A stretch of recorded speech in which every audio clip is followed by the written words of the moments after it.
ਗੁਰਬਾਣੀ ਦਾ ਵਪਾਰ ਕਰਨ ਵਾਲਾ ਅਮਰੀਕਾ ਦਾ ਬੰਦਾ ਅਕਾਲ ਤਖਤ ਸਾਹਿਬ ਦੇ ਵੱਲੋਂ ਤਨਖਾਹੀਆ ਕਰਾਰ ਦਿੱਤਾ ਗਿਆ ਹੈ। ਬਾਈਕਾਟ ਦਾ ਐਲਾਨ ਕੀਤਾ ਗਿਆ ਹੈ। ਲੁਧਿਆਣਾ ਦੇ ਸਾਬਕਾ ਵਿਧਾਇਕ ਸਿਮਰਜੀਤ ਸਿੰਘ ਬੈਂਸ ਨੂੰ ਵਾਂਟਡ ਕਰਾਰ ਦਿੱਤਾ ਗਿਆ। ਸ਼ਹਿਰ ਦੇ ਵਿੱਚ ਲੁਧਿਆਣਾ ਸ਼ਹਿਰ ਦੇ ਵਿੱਚ ਥਾਂ-ਥਾਂ ਪੋਸਟਰ ਲਾ ਦਿੱਤੇ ਗਏ ਨੇ। ਨਵਜੋਤ ਸਿੰਘ ਸਿੱਧੂ ਦੀ ਚੁੱਪੀ ਦਾ ਰਾਜ਼ ਆਖਿਰਕਾਰ ਕੀ ਹੈ? ਭਗਵੰਤ ਸਿੰਘ ਮਾਨ ਨੇ ਅੱਜ ਈਦ ਮੌਕੇ ਕੀ ਕਿਹਾ, ਕਿਹੜਾ ਐਲਾਨ ਕੀਤਾ ਹੈ ਤੇ ਅਰਵਿੰਦ ਕੇਜਰੀਵਾਲ ਦਾ ਕਿਹੜਾ ਝੂਠ ਸਿੱਧੂ ਨੇ ਫੜ ਲਿਆ ਹੈ? ਦੁਨੀਆ ਭਰ ਦੇ ਵਿੱਚ ਮੁਸਲਿਮ ਭਾਈਚਾਰੇ ਦੇ ਲੋਕਾਂ ਨੇ ਈਦ ਕਿਵੇਂ ਮਨਾਈ ਤੇ ਫਿਰਕੂ ਲੋਕ ਕਿਵੇਂ ਅੱਜ ਵੀ ਅੱਗ ਲਾਉਂਦੇ ਰਹੇ। ਸਤਿ ਸ੍ਰੀ ਅਕਾਲ ਜੀ ਦਾ ਖਾਲਸ ਟੀਵੀ ਦੇਖਣ ਵਾਲੇ ਦੇਸ਼ ਦੁਨੀਆ ਦੇ ਸਾਡੇ ਸਾਰੇ ਦਰਸ਼ਕਾਂ ਦਾ ਬਹੁਤ-ਬਹੁਤ ਸਵਾਗਤ ਹੈ। ਐਮਰਜੈਂਸੀ ਬੁਲੇਟਿਨ ਦੇ ਨਾਲ ਮੈਂ ਹਰਸ਼ਰਨ ਕੌਰ। ਬੁਲੇਟਿਨ ਦੇ ਵਿੱਚ ਤੁਹਾਨੂੰ ਦੱਸਾਂਗੇ ਸਾਰੀਆਂ ਪੰਜਾਬ ਸਮੇਤ ਦੁਨੀਆ ਭਰ ਦੀਆਂ ਸਾਰੀਆਂ ਵੱਡੀਆਂ ਖਬਰਾਂ। ਸ਼ੁਰੂਆਤ ਕਰਾਂਗੇ ਕੱਲ ਦੀ ਲੋਕ ਰਾਏ ਦੇ ਨਤੀਜੇ ਤੋਂ। ਕੱਲ ਦੀ ਲੋਕ ਰਾਏ ਸੀ ਕਿ ਸੁਪਰੀਮ ਕੋਰਟ ਨੇ ਭਾਈ ਬਲਵੰਤ ਸਿੰਘ ਰਾਜੋਆਣਾ ਦੀ ਮੌਤ ਦੀ ਸਜ਼ਾ ਨੂੰ ਉਮਰ ਕੈਦ ਵਿੱਚ ਤਬਦੀਲ ਕਰਨ ਦੀ ਪਟੀਸ਼ਨ ਤੇ 2 ਮਹੀਨਿਆਂ ਵਿੱਚ ਫੈਸਲਾ ਕਰਨ ਦੇ ਕੇਂਦਰ ਸਰਕਾਰ ਨੂੰ ਨਿਰਦੇਸ਼ ਦਿੱਤੇ ਨੇ ਕਿ ਇਹਨਾਂ ਹੁਕਮਾਂ ਨੂੰ ਤੁਸੀਂ ਸਹੀ ਮੰਨਦੇ ਹੋ ਤਾਂ 96% ਸਾਡੇ ਦਰਸ਼ਕਾਂ ਨੇ ਹਾਂ ਦੇ ਵਿੱਚ ਉੱਤਰ ਦਿੱਤਾ ਹੈ ਕਿ ਬਲਵੰਤ ਸਿੰਘ ਰਾਜੋਆਣਾ ਦੀ ਜਿਹੜੀ ਫਾਂਸੀ ਦੀ ਸਜ਼ਾ ਉਹ ਨਹੀਂ ਹੋਣੀ ਚਾਹੀਦੀ, ਰੁਕਣੀ ਚਾਹੀਦੀ ਹੈ, ਜਦਕਿ 4% ਦਰਸ਼ਕਾਂ ਨੇ ਨਾ ਦੇ ਵਿੱਚ ਵੀ ਉੱਤਰ ਦਿੱਤਾ ਹੈ। ਅੱਜ ਦੀ ਲੋਕ ਰਾਏ ਹੈ ਕਿ ਅੱਜ ਕੌਮਾਂਤਰੀ ਪ੍ਰੈਸ ਆਜ਼ਾਦੀ ਦਿਹਾੜਾ ਹੈ। ਕੀ ਤੁਹਾਨੂੰ ਲੱਗਦਾ ਹੈ ਕਿ ਕਿਸੇ ਵੀ ਮੁਲਕ ਦੇ ਵਿੱਚ ਭਾਰਤ ਸਣੇ ਦੁਨੀਆ ਦੇ ਕਿਸੇ ਵੀ ਮੁਲਕ ਦੇ ਵਿੱਚ ਮੀਡੀਆ ਆਜ਼ਾਦ ਹੈ? ਜੇ ਤੁਹਾਨੂੰ ਲੱਗਦਾ ਹੈ ਆਜ਼ਾਦ ਹੈ, ਯੈਸ ਜਾਂ ਹਾਂ ਲਿਖਿਓ। ਜੇ ਤੁਹਾਨੂੰ ਲੱਗਦਾ ਹੈ ਗੁਲਾਮ ਹੈ, ਨੋ ਜਾਂ ਨਾ ਲਿਖਿਓ। ਖਬਰਾਂ ਵਿਸਤਾਰ ਦੇ ਨਾਲ ਗੱਲ ਪੰਜਾਬ ਦੀ। ਸ਼੍ਰੀ ਗੁਰੂ ਗ੍ਰੰਥ ਸਾਹਿਬ ਜੀ ਦੇ ਮੂਲ ਸਰੂਪ ਦੇ ਨਾਲ ਛੇੜਛਾੜ, ਬਿੰਦੀ ਤੇ ਲਗਾ ਮਾਤਰਾ ਨਵੇਂ ਸਿਰਿਓਂ ਜੋੜ ਕੇ ਮਨਮਤ ਦਾ ਮਾਮਲਾ ਵਿਚਾਰਨ ਤੋਂ ਬਾਅਦ ਸ਼੍ਰੀ ਅਕਾਲ ਤਖਤ ਸਾਹਿਬ ਦੇ ਜਥੇਦਾਰ ਵੱਲੋਂ ਅਮਰੀਕਾ ਦੇ ਇੱਕ ਵਿਅਕਤੀ ਥਮਿੰਦਰ ਸਿੰਘ ਆਨੰਦ ਨੂੰ ਤਨਖਾਹੀਆ ਕਰਾਰ ਦਿੱਤਾ ਗਿਆ ਹੈ। ਥਮਿੰਦਰ ਸਿੰਘ ਆਨੰਦ ਬਿਨਾਂ ਪ੍ਰਵਾਨਗੀ ਤੋਂ ਸ਼੍ਰੀ ਗੁਰੂ ਗ੍ਰੰਥ ਸਾਹਿਬ ਜੀ ਦੇ ਪਾਵਨ ਸਰੂਪ ਗਲਤੀਆਂ ਦੇ ਨਾਲ ਛਾਪੇ ਜਾਣ ਦਾ ਦੋਸ਼ੀ ਪਾਇਆ ਗਿਆ। ਅੰਮ੍ਰਿਤਸਰ ਦੇ ਵਿੱਚ ਸ਼੍ਰੀ ਅਕਾਲ ਤਖਤ ਸਾਹਿਬ ਵਿਖੇ ਹੋਏ ਪੰਥਕ ਇਕੱਠ ਦੇ ਵਿੱਚ ਸ਼੍ਰੀ ਗੁਰੂ ਗ੍ਰੰਥ ਸਾਹਿਬ ਜੀ ਦੇ ਸਰੂਪ ਨੂੰ ਅਣਅਧਿਕਾਰਤ ਤੌਰ ਤੇ ਛਾਪਣ ਤੇ ਗੁਰਬਾਣੀ ਨੂੰ ਕਥਿਤ ਤੌਰ ਤੇ ਤੋੜ ਮਰੋੜ ਕੇ ਪੇਸ਼ ਕਰਨ ਦਾ ਮੁੱਦਾ ਵਿਚਾਰਿਆ ਗਿਆ। ਸਿੱਖ ਵਿਦਵਾਨਾਂ ਅਤੇ ਵੱਖ-ਵੱਖ ਜਥੇਬੰਦੀਆਂ ਦੇ ਨੁਮਾਇੰਦਿਆਂ ਨਾਲ ਵਿਚਾਰ ਵਟਾਂਦਰਾ ਕਰਨ ਤੋਂ ਬਾਅਦ ਸਾਂਝੇ ਤੌਰ ਤੇ ਇਹ ਫੈਸਲਾ ਲਿਆ ਗਿਆ ਤੇ ਸ਼੍ਰੀ ਅਕਾਲ ਤਖਤ ਸਾਹਿਬ ਦੇ ਕਾਰਜਕਾਰੀ ਜਥੇਦਾਰ ਗਿਆਨੀ ਹਰਪ੍ਰੀਤ ਸਿੰਘ ਨੇ ਅਕਾਲ ਤਖਤ ਸਾਹਿਬ ਦੀ ਫਸੀਲ ਤੋਂ ਕਿਹਾ ਕਿ ਥਮਿੰਦਰ ਸਿੰਘ ਵੱਲੋਂ ਸੋਧੇ ਹੋਏ ਆਫਲਾਈਨ ਤੇ ਆਨਲਾਈਨ ਸ਼੍ਰੀ ਗੁਰੂ ਗ੍ਰੰਥ ਸਾਹਿਬ ਜੀ ਦੇ ਪਾਵਨ ਸਰੂਪਾਂ ਤੇ ਸ਼੍ਰੀ ਅਕਾਲ ਤਖਤ ਸਾਹਿਬ ਦੇ ਵੱਲੋਂ ਤੁਰੰਤ ਰੋਕ ਲਾਈ ਜਾਂਦੀ ਹੈ। ਉਸ ਨੂੰ ਹੁਕਮ ਕੀਤਾ ਜਾਂਦਾ ਹੈ ਕਿ ਉਹ ਸ਼੍ਰੀ ਅਕਾਲ ਤਖਤ ਸਾਹਿਬ ਵਿਖੇ ਪੇਸ਼ ਹੋ ਕੇ ਆਪਣੀ ਮਨਸ਼ਾ ਸਪਸ਼ਟ ਕਰੇ। ਇਹਦੇ ਨਾਲ ਜੋ ਟੀਮ ਕੰਮ ਕਰਦੀ ਹੈ ਉਸ ਦਾ ਨਾਮ ਜਨਤਕ ਕਰੇ, ਸਾਰਾ ਰਿਕਾਰਡ ਸ਼੍ਰੀ ਅਕਾਲ ਤਖਤ ਸਾਹਿਬ ਵਿਖੇ ਪੇਸ਼ ਕਰੇ। ਜਦੋਂ ਤੱਕ ਉਹ ਆਪਣਾ ਸਪਸ਼ਟੀਕਰਨ ਇੱਥੇ ਆ ਕੇ ਨਹੀਂ ਦਿੰਦਾ ਉਦੋਂ ਤੱਕ ਉਹ ਤਨਖਾਹੀਆ ਹੀ ਰਹੂਗਾ। ਜਥੇਦਾਰ ਨੇ ਸਾਰੀ ਸਿੱਖ ਕੌਮ ਨੂੰ ਹੁਕਮ ਦਿੱਤਾ ਹੈ ਕਿ ਇਸ ਬੰਦੇ ਦੇ ਨਾਲ ਕਿਸੇ ਵੀ ਤਰ੍ਹਾਂ ਦਾ ਮਿਲਵਰਤਨ ਸਾਂਝ ਨਾ ਰੱਖੀ ਜਾਵੇ, ਬਾਈਕਾਟ ਕੀਤਾ ਜਾਵੇ। ਸਮੁੱਚੇ ਗੁਰੂ ਖਾਲਸਾ ਪੰਥ ਦੇ ਨਾਮ ਇਹ ਹੁਕਮਨਾਮਾ ਜਾਰੀ ਕੀਤਾ ਜਾਂਦਾ ਹੈ। ਥਮਿੰਦਰ ਸਿੰਘ ਜਿਸ ਨੇ ਆਪਣੀ ਮਰਜ਼ੀ ਨਾਲ ਸ੍ਰੀ ਗੁਰੂ ਗ੍ਰੰਥ ਸਾਹਿਬ ਦੇ ਵਿੱਚ ਤਬਦੀਲੀਆਂ ਕੀਤੀਆਂ, ਇਸ ਨੂੰ ਹੁਕਮ ਦਿੱਤਾ ਜਾਂਦਾ ਹੈ ਕਿ ਸ੍ਰੀ ਅਕਾਲ ਤਖਤ ਸਾਹਿਬ ਤੇ ਪੇਸ਼ ਹੋ ਕੇ ਇਸ ਪਿੱਛੇ ਆਪਣੀ ਮਨਸ਼ਾ ਵਿਅਕਤ ਕਰੇ ਔਰ ਇਸ ਮਨਮਤੀ ਕੰਮ ਦੇ ਪਿੱਛੇ ਜਿਹੜੀ ਇਹਦੇ ਮਗਰ ਟੀਮ ਕੰਮ ਕਰਦੀ ਹੈ ਉਹਦੇ ਨਾਮ ਜ਼ਾਹਰ ਕਰੇ ਔਰ ਸਾਰਾ ਰਿਕਾਰਡ ਸ੍ਰੀ ਅਕਾਲ ਤਖਤ ਸਾਹਿਬ ਦੇ ਉੱਤੇ ਪੇਸ਼ ਕਰੇ। ਔਰ ਜਿੰਨਾ ਚਿਰ ਇਹ ਨਹੀਂ ਕਰਦਾ ਉਹਨਾਂ ਚਿਰ ਸ੍ਰੀ ਅਕਾਲ ਤਖਤ ਸਾਹਿਬ ਵੱਲੋਂ ਇਸ ਨੂੰ ਤਨਖਾਹੀਆ ਘੋਸ਼ਿਤ ਕੀਤਾ ਜਾਂਦਾ ਹੈ ਔਰ ਸਮੂਹ ਸਿੱਖਾਂ ਨੂੰ ਇਹ ਆਦੇਸ਼ ਕੀਤਾ ਜਾਂਦਾ ਹੈ ਕਿ ਇਹਦੇ ਨਾਲ ਕਿਸੇ ਕਿਸਮ ਦਾ ਮਿਲਵਰਤਨ ਜਿਹੜਾ ਹੈ ਉਹ ਨਾ ਰੱਖਿਆ ਜਾਵੇ, ਕਿਸੇ ਕਿਸਮ ਦੀ ਕੋਈ ਸਾਂਝ ਨਾ ਰੱਖੀ ਜਾਵੇ ਔਰ ਕੋਈ ਇਸ ਨੂੰ ਮੂੰਹ ਨਾ ਲਾਵੇ। ਜਥੇਦਾਰ ਹਰਪ੍ਰੀਤ ਸਿੰਘ ਨੇ ਦਿੱਲੀ ਸਿੱਖ ਗੁਰਦੁਆਰਾ ਮੈਨੇਜਮੈਂਟ ਕਮੇਟੀ, ਸ਼੍ਰੋਮਣੀ ਗੁਰਦੁਆਰਾ ਪ੍ਰਬੰਧਕ ਕਮੇਟੀ ਸਮੇਤ ਜਿੰਨੀਆਂ ਵੀ ਸਿੱਖ ਸੰਸਥਾਵਾਂ ਨੇ, ਖਾਲਸਾ ਪੰਥ ਦੀਆਂ ਸੰਪਰਦਾਵਾਂ ਨੇ, ਉਹਨਾਂ ਨੂੰ ਆਦੇਸ਼ ਦਿੰਦਿਆਂ ਕਿਹਾ ਕਿ ਬੰਦੀ ਸਿੰਘ ਜਿਹੜੇ ਲੰਬੇ ਸਮੇਂ ਤੋਂ ਦਹਾਕਿਆਂ ਤੋਂ ਜੇਲ੍ਹਾਂ ਵਿੱਚ ਬੰਦ ਨੇ ਉਹਨਾਂ ਨੂੰ ਰਿਹਾ ਕਰਵਾਉਣ ਦੇ ਲਈ ਸਾਂਝੇ ਰੂਪ ਦੇ ਵਿੱਚ ਯਤਨ ਆਰੰਭ ਕੀਤੇ ਜਾਣ। ਇੱਥੇ ਅੱਜ ਗੁਰੂ ਖਾਲਸਾ ਪੰਥ ਦੀਆਂ ਸੰਪਰਦਾਵਾਂ ਹਾਜ਼ਰ ਨੇ। ਉਹਨਾਂ ਨੂੰ ਇਹ ਆਦੇਸ਼ ਕੀਤਾ ਜਾਂਦਾ ਹੈ ਕਿ ਬੰਦੀ ਸਿੰਘ ਜਿਹੜੇ ਲੰਬੇ ਸਮੇਂ ਤੋਂ ਜੇਲ੍ਹਾਂ ਦੇ ਵਿੱਚ ਬੰਦ ਹੈ ਉਹਨਾਂ ਨੂੰ ਰਿਹਾ ਕਰਵਾਉਣ ਵਾਸਤੇ ਸਾਂਝੇ ਰੂਪ ਦੇ ਵਿੱਚ ਸਾਰੇ ਜਿਹੜੇ ਹੈ ਉਹ ਯਤਨ ਆਰੰਭ ਕਰਨ। ਪਿੰਡ ਰੋਡੇ ਦੇ ਵਿੱਚ ਜੋ ਸਿੰਘ ਟਾਵਰ ਦੇ ਉੱਤੇ ਬੈਠਾ ਹੈ ਉਸ ਨੂੰ ਵੀ ਇਹ ਆਦੇਸ਼ ਹੈ ਕਿ ਆਤਮ ਹੱਤਿਆ ਕਰਨੀ ਇਹ ਸਿੱਖ ਧਰਮ ਦਾ ਸਿਧਾਂਤ ਨਹੀਂ ਹੈ। ਇਸ ਕਰਕੇ ਉਹ ਗੁਰੂ ਖਾਲਸਾ ਪੰਥ ਦੀਆਂ ਸੰਪਰਦਾਵਾਂ ਸੰਸਥਾਵਾਂ ਦੇ ਨਾਲ ਸਹਿਯੋਗ ਕਰੇ ਤਾਂ ਜੋ ਆਪਾਂ ਸਾਰੇ ਰਲ ਮਿਲ ਕੇ ਬੰਦੀ ਸਿੰਘਾਂ ਨੂੰ ਰਿਹਾ ਕਰਵਾਉਣ ਦਾ ਜਿਹੜਾ ਹੈ ਉਹ ਯਤਨ ਕਰ ਸਕੀਏ। ਧਰਮਿੰਦਰ ਸਿੰਘ ਆਨੰਦ ਦੇ ਵੱਲੋਂ ਕੀਤੀ ਕੁਝ ਹੀ ਕਾਰਵਾਈ ਸਾਹਮਣੇ ਆਉਣ ਤੋਂ ਬਾਅਦ ਹੁਣ ਸ਼੍ਰੀ ਅਕਾਲ ਤਖਤ ਸਾਹਿਬ ਦੀ ਨਿਗਾਹ ਇੰਟਰਨੈਟ ਤੇ ਚੱਲ ਰਹੀਆਂ ਵੱਖ-ਵੱਖ ਗੁਰਬਾਣੀ ਐਪਸ ਤੇ ਵੀ ਪੈ ਗਈ ਹੈ। ਜਥੇਦਾਰ ਹਰਪ੍ਰੀਤ ਸਿੰਘ ਨੇ ਕਿਹਾ ਕਿ ਇੰਟਰਨੈਟ ਤੇ ਚੱਲ ਰਹੀਆਂ 21 ਦੇ ਕਰੀਬ ਗੁਰਬਾਣੀ ਐਪਸ ਦੀ ਸ਼੍ਰੀ ਅਕਾਲ ਤਖਤ ਸਾਹਿਬ ਵੱਲੋਂ ਜਾਂਚ ਕੀਤੀ ਗਈ ਹੈ ਤੇ ਕੇਵਲ ਨਿਤਨੇਮ ਦੀ ਬਾਣੀ ਦੇ ਵਿੱਚ ਹੀ ਬਹੁਤ ਸਾਰੀਆਂ ਤਰੁੱਟੀਆਂ ਪਾਈਆਂ ਗਈਆਂ ਨੇ। ਜਥੇਦਾਰ ਨੇ ਇਹਨਾਂ ਗੁਰਬਾਣੀ ਮੋਬਾਈਲ ਐਪਲੀਕੇਸ਼ਨਸ ਦੀ 1 ਮਹੀਨੇ ਦੇ ਅੰਦਰ ਸੁਧਾਈ ਕਰਵਾਉਣ ਦੇ ਹੁਕਮ ਦਿੱਤੇ ਨੇ। ਜੇ ਅਜਿਹਾ ਨਹੀਂ ਹੁੰਦਾ ਤਾਂ ਇਹਨਾਂ ਤੇ ਕਾਨੂੰਨੀ ਕਾਰਵਾਈ ਕਰਵਾ ਕੇ ਇਹਨਾਂ ਮੋਬਾਈਲ ਐਪਲੀਕੇਸ਼ਨਸ ਨੂੰ ਬੰਦ ਕਰਵਾਇਆ ਜਾਵੇਗਾ। ਇਸ ਇਕੱਠ ਦੇ ਮੌਕੇ ਸ਼੍ਰੀ ਅਕਾਲ ਤਖਤ ਸਾਹਿਬ ਦੇ ਜਥੇਦਾਰ ਗਿਆਨੀ ਹਰਪ੍ਰੀਤ ਸਿੰਘ ਨੇ ਸ਼੍ਰੀ ਗੁਰੂ ਗ੍ਰੰਥ ਸਾਹਿਬ ਜੀ ਦਾ ਪਾਵਨ ਸਰੂਪ ਹੱਥੀਂ ਲਿਖਣ ਦੀ ਸੇਵਾ ਦੇ ਬਾਰੇ ਪਹੁੰਚੀ ਮੰਗ ਤੇ ਫੈਸਲਾ ਕਰਦਿਆਂ ਦੱਸਿਆ ਕਿ ਜੋ ਸੰਗਤਾਂ ਸ਼੍ਰੀ ਗੁਰੂ ਗ੍ਰੰਥ ਸਾਹਿਬ ਜੀ ਦਾ ਪਾਵਨ ਸਰੂਪ ਆਪਣੇ ਹੱਥੀਂ ਲਿਖਣ ਦੀ ਸੇਵਾ ਕਰਨਾ ਚਾਹੁੰਦੀਆਂ ਨੇ ਉਹ ਸ਼੍ਰੋਮਣੀ ਕਮੇਟੀ ਦੇ ਸਕੱਤਰ ਧਰਮ ਪ੍ਰਚਾਰ ਕਮੇਟੀ ਪਾਸੋਂ ਸ਼੍ਰੀ ਅਕਾਲ ਤਖਤ ਸਾਹਿਬ ਵੱਲੋਂ ਪ੍ਰਵਾਨਿਤ ਨਿਯਮਾਵਲੀ ਦੀਆਂ ਸ਼ਰਤਾਂ ਪੂਰੀਆਂ ਕਰਕੇ ਆਗਿਆ ਦੀ ਚਿੱਠੀ ਹਾਸਲ ਕਰਨ, ਉਸ ਤੋਂ ਬਾਅਦ ਹੀ ਉਹ ਸੇਵਾ ਕਰ ਸਕਦੀਆਂ ਨੇ। ਸੋ ਹੁਣ ਦੁਨੀਆ ਭਰ ਦੇ ਵਿੱਚ ਵਸਦੇ ਕਈ ਸਿੱਖ ਬੜੇ ਹੀ ਪ੍ਰੇਮ ਦੇ ਵਿੱਚ ਭਿੱਜ ਕੇ ਸ਼੍ਰੀ ਗੁਰੂ ਗ੍ਰੰਥ ਸਾਹਿਬ ਜੀ ਦੀ ਸਮੁੱਚੀ ਬਾਣੀ ਨੂੰ ਲਿਖਣ ਦੀ ਸੇਵਾ ਕਰਦੇ ਨੇ। ਉਹਨਾਂ ਦੇ ਜੀਵਨ ਦਾ ਇੱਕ ਮਨੋਰਥ ਵੀ ਹੁੰਦਾ ਹੈ ਤੇ ਕਈਆਂ ਦਾ ਜੀਵਨ ਮਨੋਰਥ ਹੁੰਦਾ ਹੈ ਕਿ ਸ਼੍ਰੀ ਗੁਰੂ ਗ੍ਰੰਥ ਸਾਹਿਬ ਜੀ ਦੀ ਸਾਰੀ ਗੁਰਬਾਣੀ ਨੂੰ ਜਿਹੜਾ ਕੰਠ ਕਰ ਲੈਣ, ਗੁਰਬਾਣੀ ਨੂੰ ਯਾਦ ਕਰ ਲੈਣ ਤੇ ਇਸੇ ਤਰ੍ਹਾਂ ਹੀ ਇਹ ਕੰਮ ਵੀ ਕੀਤਾ ਜਾਂਦਾ। ਪਰ ਹੁਣ ਤੁਸੀਂ ਆਪਣੇ ਆਪ ਨਹੀਂ ਕਰ ਸਕਦੇ। ਪਹਿਲਾਂ ਤੁਹਾਨੂੰ ਧਰਮ ਪ੍ਰਚਾਰ ਕਮੇਟੀ ਦੇ ਜਿਹੜੇ ਸਕੱਤਰ ਨੇ ਐਸਜੀਪੀਸੀ ਦੇ ਉਹਨਾਂ ਕੋਲੇ ਜਾਣਾ ਪਊਗਾ, ਨਿਯਮ ਲੈ ਕੇ ਸ਼ਰਤਾਂ ਲੈ ਕੇ ਸ਼ਰਤਾਂ ਪੂਰੀਆਂ ਕਰਨ ਦੀ ਆਗਿਆ ਦਾ ਜਿਹੜਾ ਪੱਤਰ ਉਹ ਹਾਸਲ ਲੈ ਕੇ ਫਿਰ ਤੁਸੀਂ ਹੱਥੀਂ ਗੁਰਬਾਣੀ ਦਾ ਸਰੂਪ ਹੈ ਜਿਹੜਾ ਉਹ ਲਿਖ ਸਕਦੇ ਹੋ। ਤੇ ਅੰਮ੍ਰਿਤਸਰ ਦੇ ਵਿੱਚ ਸ਼੍ਰੀ ਅਕਾਲ ਤਖਤ ਸਾਹਿਬ ਵਿਖੇ ਜਿਹੜਾ ਪੰਥਕ ਇਕੱਠ ਹੋਇਆ ਹੈ ਉਸ ਦੇ ਵਿੱਚ ਐਸਜੀਪੀਸੀ ਪ੍ਰਧਾਨ, ਡੀਐਸਜੀਐਮਸੀ ਪ੍ਰਧਾਨ ਤੇ ਵੱਖ-ਵੱਖ ਸੰਪਰਦਾਵਾਂ ਤੇ ਜਥੇਬੰਦੀਆਂ ਦੇ ਮੁਖੀ ਨੁਮਾਇੰਦੇ ਪਹੁੰਚੇ, ਜਿਸ ਤੋਂ ਬਾਅਦ ਇਹ ਸਾਰੇ ਫੈਸਲੇ ਲਏ ਗਏ ਨੇ। ਤੇ ਇਸ ਇਕੱਠ ਤੋਂ ਬਾਅਦ ਐਸਜੀਪੀਸੀ ਪ੍ਰਧਾਨ ਐਡਵੋਕੇਟ ਹਰਜਿੰਦਰ ਸਿੰਘ ਧਾਮੀ ਨੇ ਵੀ ਇੱਕ ਅਪੀਲ ਕੀਤੀ ਹੈ। 2-2.5 ਸਾਲ ਬੀਤਣ ਤੋਂ ਬਾਅਦ ਵੀ ਮੈਨੂੰ ਇਹ ਅਫਸੋਸ ਆ ਕਿ ਆਪਾਂ ਉਹਦੇ ਤੇ ਸੈਂਟਰ ਸਰਕਾਰ ਨੇ ਜਾਂ ਦਿੱਲੀ ਦੀ ਸਰਕਾਰ ਨੇ ਜਿਹਦੇ ਉਹ ਆਉਂਦਾ ਪ੍ਰੀਵਿਊ ਦੇ ਵਿੱਚ 3 ਵਾਰੀ ਉੱਥੇ ਫਾਈਲ ਪ੍ਰੋਫੈਸਰ ਦਵਿੰਦਰਪਾਲ ਸਿੰਘ ਭੁੱਲਰ ਦੀ ਕੋਟਾ ਹੋਈ ਆ, ਪਰ ਇਹਨੀ 3 ਮੀਟਿੰਗਾਂ ਦੇ ਵਿੱਚ ਉਹਨੂੰ ਜਿਹੜਾ ਆ ਉਹ ਪੋਸਟਪੋਨ ਹੀ ਕਰਦੇ ਰਹੇ। ਤੇ ਮੈਂ ਸਮਝਦਾ ਜਿਹੜੇ ਲੰਮੇ ਸਮੇਂ ਤੋਂ ਸਾਡੇ ਵੀਰ ਜੇਲ੍ਹਾਂ ਦੇ ਵਿੱਚ ਬੈਠੇ ਆ ਉਹਨਾਂ ਦੀ ਰਿਹਾਈ ਕਰਨੀ ਚਾਹੀਦੀ ਆ। ਜੇ ਸਾਹਿਬ ਗੁਰੂ ਤੇਗ ਬਹਾਦਰ ਪਾਤਸ਼ਾਹ ਜੀ ਦਾ ਆਪਾਂ ਪ੍ਰਕਾਸ਼ ਦਿਹਾੜਾ ਮਨਾ ਰਹੇ ਹਾਂ ਤਾਂ ਆਪਾਂ ਨੂੰ ਉਹ ਵੀ ਚੇਤੇ ਕਰਨਾ ਚਾਹੀਦਾ ਕਿ ਗੁਰੂ ਹਰਗੋਬਿੰਦ ਸਾਹਿਬ ਮਹਾਰਾਜ ਜੀ ਨੇ 52 ਉਹ ਜਿਹੜੇ ਉੱਥੇ ਨਾਲ ਕੈਦੀ ਸੀ ਉਹ ਰਿਹਾ ਕਰਾਏ ਸਕੇ। ਸੋ ਗੁਰੂ ਸਾਹਿਬ ਕਿਰਪਾ ਕਰਨ ਅੱਜ ਸਿੰਘ ਸਾਹਿਬ ਨੇ ਆਦੇਸ਼ ਕੀਤਾ। ਹੁਣ ਸਿੰਘ ਸਾਹਿਬ ਦੇ ਆਦੇਸ਼ ਤੋਂ ਬਾਅਦ ਸ਼੍ਰੋਮਣੀ ਕਮੇਟੀ ਅਸੀਂ ਬੈਠ ਕੇ ਮੀਟਿੰਗ ਸੱਦਾਂਗੇ। ਆਪਣੀ ਮੀਟਿੰਗ ਦੇ ਵਿੱਚ ਵੀ ਅਗਲੇ ਪ੍ਰੋਗਰਾਮ ਜਿਹੜੇ ਮੰਗਲਵਾਰ ਨੂੰ ਦੁਨੀਆ ਭਰ ਦੇ ਵਿੱਚ ਵਸਦੇ ਮੁਸਲਿਮ ਭਾਈਚਾਰੇ ਦੇ ਵੱਲੋਂ ਆਪਣੇ ਧਰਮ ਦਾ ਇੱਕ ਵੱਡਾ ਤਿਉਹਾਰ ਈਦ ਉਲ ਫਿਤਰ ਮਨਾਇਆ ਗਿਆ। ਸਾਰੇ ਮੁਸਲਿਮ ਭਾਈਚਾਰੇ ਨੂੰ ਈਦ ਦੀ ਮੁਬਾਰਕਬਾਦ ਦੇਣ ਦੇ ਨਾਲ ਅਸੀਂ ਪੰਜਾਬ ਸਮੇਤ ਦੁਨੀਆ ਭਰ ਤੋਂ ਸਾਰੀਆਂ ਖਾਸ ਅਪਡੇਟਸ ਤੁਹਾਨੂੰ ਦੱਸਦੇ ਹਾਂ। ਈਦ ਮੌਕੇ ਮੁੱਖ ਮੰਤਰੀ ਭਗਵੰਤ ਸਿੰਘ ਮਾਨ ਮਲੇਰਕੋਟਲਾ ਪਹੁੰਚੇ, ਮੁਸਲਿਮ ਭਾਈਚਾਰੇ ਨੂੰ ਈਦ ਦੀ ਮੁਬਾਰਕਬਾਦ ਦਿੱਤੀ ਅਤੇ ਸ਼ਹਿਰ ਦੇ ਵਿਕਾਸ ਲਈ ਵੱਡੇ ਪੱਧਰ ਤੇ ਜ਼ੋਰ ਦੇਣ ਦਾ ਐਲਾਨ ਕੀਤਾ। ਈਦਗਾਹ ਦੇ ਵਿੱਚ ਈਦ ਸਮਾਗਮ ਮੌਕੇ ਉਹਨਾਂ ਮਲੇਰਕੋਟਲਾ ਨੂੰ ਜ਼ਿਲ੍ਹੇ ਦਾ ਦਰਜਾ ਦਿੱਤੇ ਜਾਣ ਦਾ ਜ਼ਿਕਰ ਕੀਤਾ, ਜਿਹੜਾ ਕਿ ਪਿਛਲੀ ਸਰਕਾਰ ਨੇ ਦੇ ਦਿੱਤਾ ਸੀ। ਤੇ ਹਾਲਾਂਕਿ ਉਹਨਾਂ ਨੇ ਇਹ ਵੀ ਕਿਹਾ ਕਿ ਹਾਲੇ ਬੁਨਿਆਦੀ ਸਹੂਲਤਾਂ ਤੋਂ ਇਹ ਜਿਹੜਾ ਸ਼ਹਿਰ ਹੈ ਉਹ ਸਖਣਾ ਹੈ ਤੇ ਆਮ ਆਦਮੀ ਪਾਰਟੀ ਦੀ ਸਰਕਾਰ ਹੈ ਜਿਹੜੀ ਉਹ ਜ਼ਿਲ੍ਹੇ ਨੂੰ ਸਾਰੀਆਂ ਸਹੂਲਤਾਂ ਮੁਹੱਈਆ ਕਰਵਾਵੇਗੀ। ਮਲੇਰਕੋਟਲਾ ਦੇ ਵਿੱਚ ਈਦ ਮੌਕੇ ਇਕੱਠ ਨੂੰ ਸੰਬੋਧਨ ਕਰਦੇ ਹੋਏ ਸੀਐਮ ਨੇ ਪਟਿਆਲਾ ਦੇ ਵਿੱਚ ਹਾਲ ਹੀ ਵਿੱਚ ਹੋਏ ਫਿਰਕੂ ਤਣਾਅ ਦਾ ਹਵਾਲਾ ਦਿੰਦਿਆਂ ਹੋਇਆਂ ਆਪਸੀ ਭਾਈਚਾਰਕ ਸਾਂਝ ਦਾ ਸੱਦਾ ਵੀ ਦਿੱਤਾ। ਮਾਨ ਨੇ ਕਿਹਾ ਕਿ ਪੰਜਾਬ ਦੇ ਵਿੱਚ ਭਾਈਚਾਰਕ ਸਾਂਝ ਤੋੜਨ ਵਾਲਿਆਂ ਨੂੰ ਕਿਸੇ ਵੀ ਕੀਮਤ ਤੇ ਬਖਸ਼ਿਆ ਨਹੀਂ ਜਾਵੇਗਾ। कबूतरों को खुली छत बिगाड़ देती है, आदमी को बुरी लत बिगाड़ देती है। जुर्म करने वाले इतने बुरे नहीं होते, लेकिन सजा ना देकर अदालत बिगाड़ देती है। तो बहुत सारे हो जे ने ਜਿਹੜੇ ਵੱਡੇ ਵਕੀਲ ਕਰਕੇ ਗਵਾਹਾਂ ਨੂੰ ਮੁਕਰਾ ਕੇ ਬਰੀ ਹੋ ਜਾਂਦੇ ਆ, ਪਰ ਕੁਰਾਨ ਸ਼ਰੀਫ ਵੀ ਲਿਖਿਆ ਹੈ, ਸਾਡਾ ਧਰਮ ਵੀ ਇਹੀ ਕਹਿੰਦਾ ਹੈ, ਇੱਥੋਂ ਤਾਂ ਬਰੀ ਹੋ ਜਾਓਗੇ, ਕਚਹਿਰੀਆਂ ਚ ਵਕੀਲ ਵੱਡੇ ਕਰ ਲਓਗੇ, ਗਵਾਹ ਮੁਕਰਾ ਲਓਗੇ, ਪੈਸੇ ਦੇ, ਪਰ ਅੱਲਾ ਦੀ ਕਚਹਿਰੀ ਚ, ਵਾਹਿਗੁਰੂ ਦੀ ਕਚਹਿਰੀ ਚ ਉੱਥੇ ਨਹੀਂ ਵਕੀਲ ਮਿਲਦੇ ਕਿਰਾਏ ਤੇ, ਉੱਥੇ ਅਮਲਾਂ ਦੇ ਹੁੰਦੇ ਨੇ ਨੇੜੇ।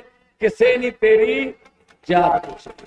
ईद मौके राजस्थान ਦੇ जोधपुर ਤੋਂ ਵੀ ਫਿਕਰ ਵਾਲੀ ਖਬਰ ਸਾਹਮਣੇ ਆਈ ਹੈ, ਜਿੱਥੇ ਜਾਲੌਰੀ ਗੇਟ ਇਲਾਕੇ ਦੇ ਵਿੱਚ ਫਿਰਕੂ ਤਣਾਅ ਦੇ ਕਾਰਨ ਪਥਰਾ ਹੋਇਆ।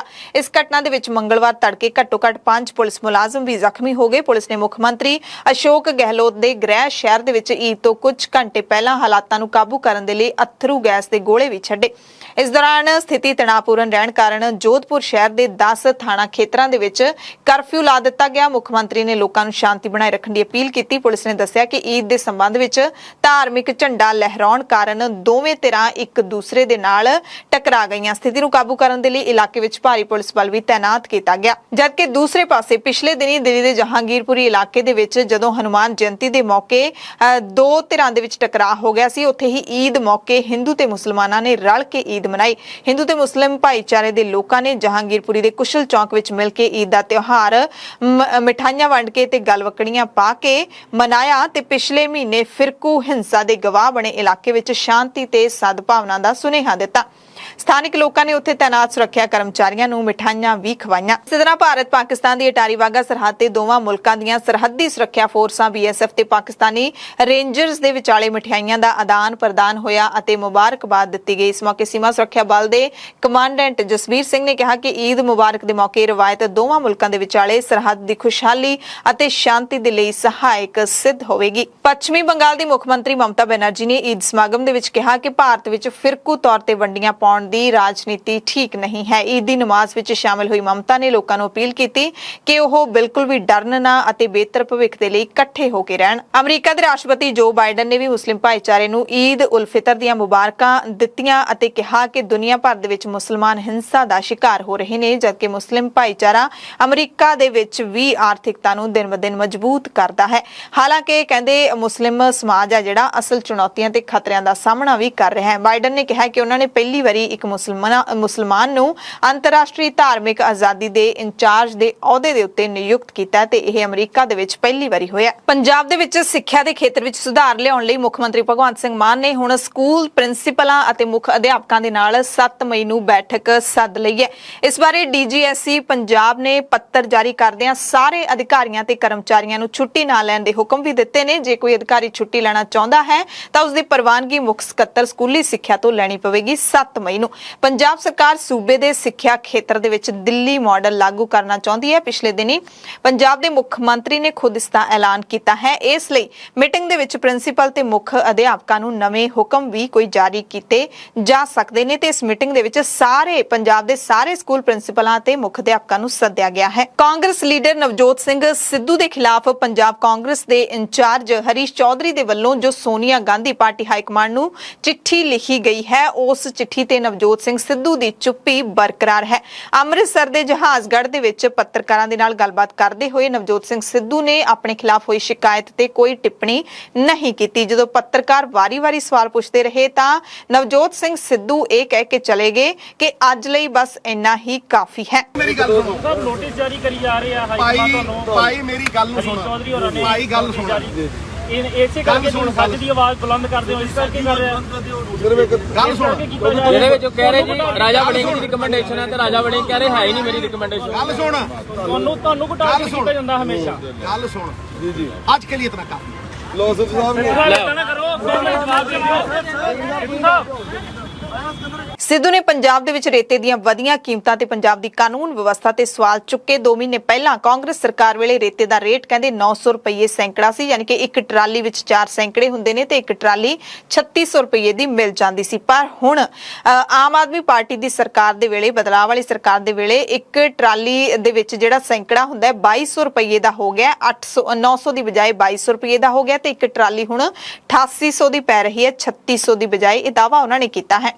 ਅਰਵਿੰਦ ਕੇਜਰੀਵਾਲ ਤੇ ਵਰਦਿਆਂ ਨਵਜੋਤ ਸਿੰਘ ਸਿੱਧੂ ਨੇ ਉਹਨਾਂ ਨੂੰ ਝੂਠਾ ਦੱਸਿਆ ਤੇ ਕਿਹਾ ਕਿ ਜਦੋਂ ਤੱਕ ਅਰਵਿੰਦ ਕੇਜਰੀਵਾਲ ਦੀ ਨੀਤੀ ਆਊਗੀ ਉਦੋਂ ਤੱਕ ਪੰਜਾਬ ਬਰਬਾਦ ਹੋ ਜਾਊਗਾ। ਸਿੱਧੂ ਨੇ ਅਰਵਿੰਦ ਕੇਜਰੀਵਾਲ ਨੂੰ ਚੁਣੌਤੀ ਵੀ ਦਿੱਤੀ ਹੈ ਕਿ ਮਾਈਨਿੰਗ ਖੇਤਰ ਦੇ ਵਿੱਚੋਂ ਤੁਸੀਂ ਆਮਦਨ ਕੱਢ ਕੇ ਦਿਖਾਓ, ਜਿਹੜੀ ਤੁਸੀਂ ਵੋਟਾਂ ਤੋਂ ਪਹਿਲਾਂ ਕਿਹਾ ਸੀ ਕਿ ਮਾਈਨਿੰਗ ਮਾਫੀਆ ਖਤਮ ਕਰਕੇ ਇਹਦੇ ਵਿੱਚੋਂ ਹੀ ਮੈਂ ਹਜ਼ਾਰਾਂ ਕਰੋੜ ਕੱਢ ਸਕਦਾ ਹਾਂ। ਜਦ ਕਿ ਸਿੱਧੂ ਨੇ ਦਾਅਵਾ ਕੀਤਾ ਕਿ ਜਦੋਂ ਤੱਕ ਠੇਕੇਦਾਰੀ ਸਿਸਟਮ ਖਤਮ ਨਹੀਂ ਹੁੰਦਾ ਉਦੋਂ ਤੱਕ ਮਾਈਨਿੰਗ ਮਾਫੀਆ ਖਤਮ ਕਰਨਾ ਸੰਭਵ ਨਹੀਂ ਹੈ। ਉਹਨਾਂ ਨੇ ਪੰਜਾਬ ਸਰਕਾਰ ਦੇ ਵੱਲੋਂ ਤਾਜ਼ਾ ਲਏ ਗਏ 7000 ਕਰੋੜ ਦੇ ਕਰਜ਼ੇ ਤੇ ਸਵਾਲ ਵੀ ਚੁੱਕੇ। ਪਿਛਲੇ 15 ਸਾਲਾਂ ਦੇ ਵਿੱਚ ਅਕਾਲੀ ਸਰਕਾਰ ਤੇ ਕਾਂਗਰਸ ਸਰਕਾਰ ਮਿਲਾ ਕੇ 200 ਕਰੋੜ ਤੋਂ ਵੱਧ ਨਹੀਂ ਕੱਢ ਸਕੀਆਂ। ਤੂੰ 20,000 ਕਰੋੜ ਦੀ ਗੱਲ ਕਰਦਾ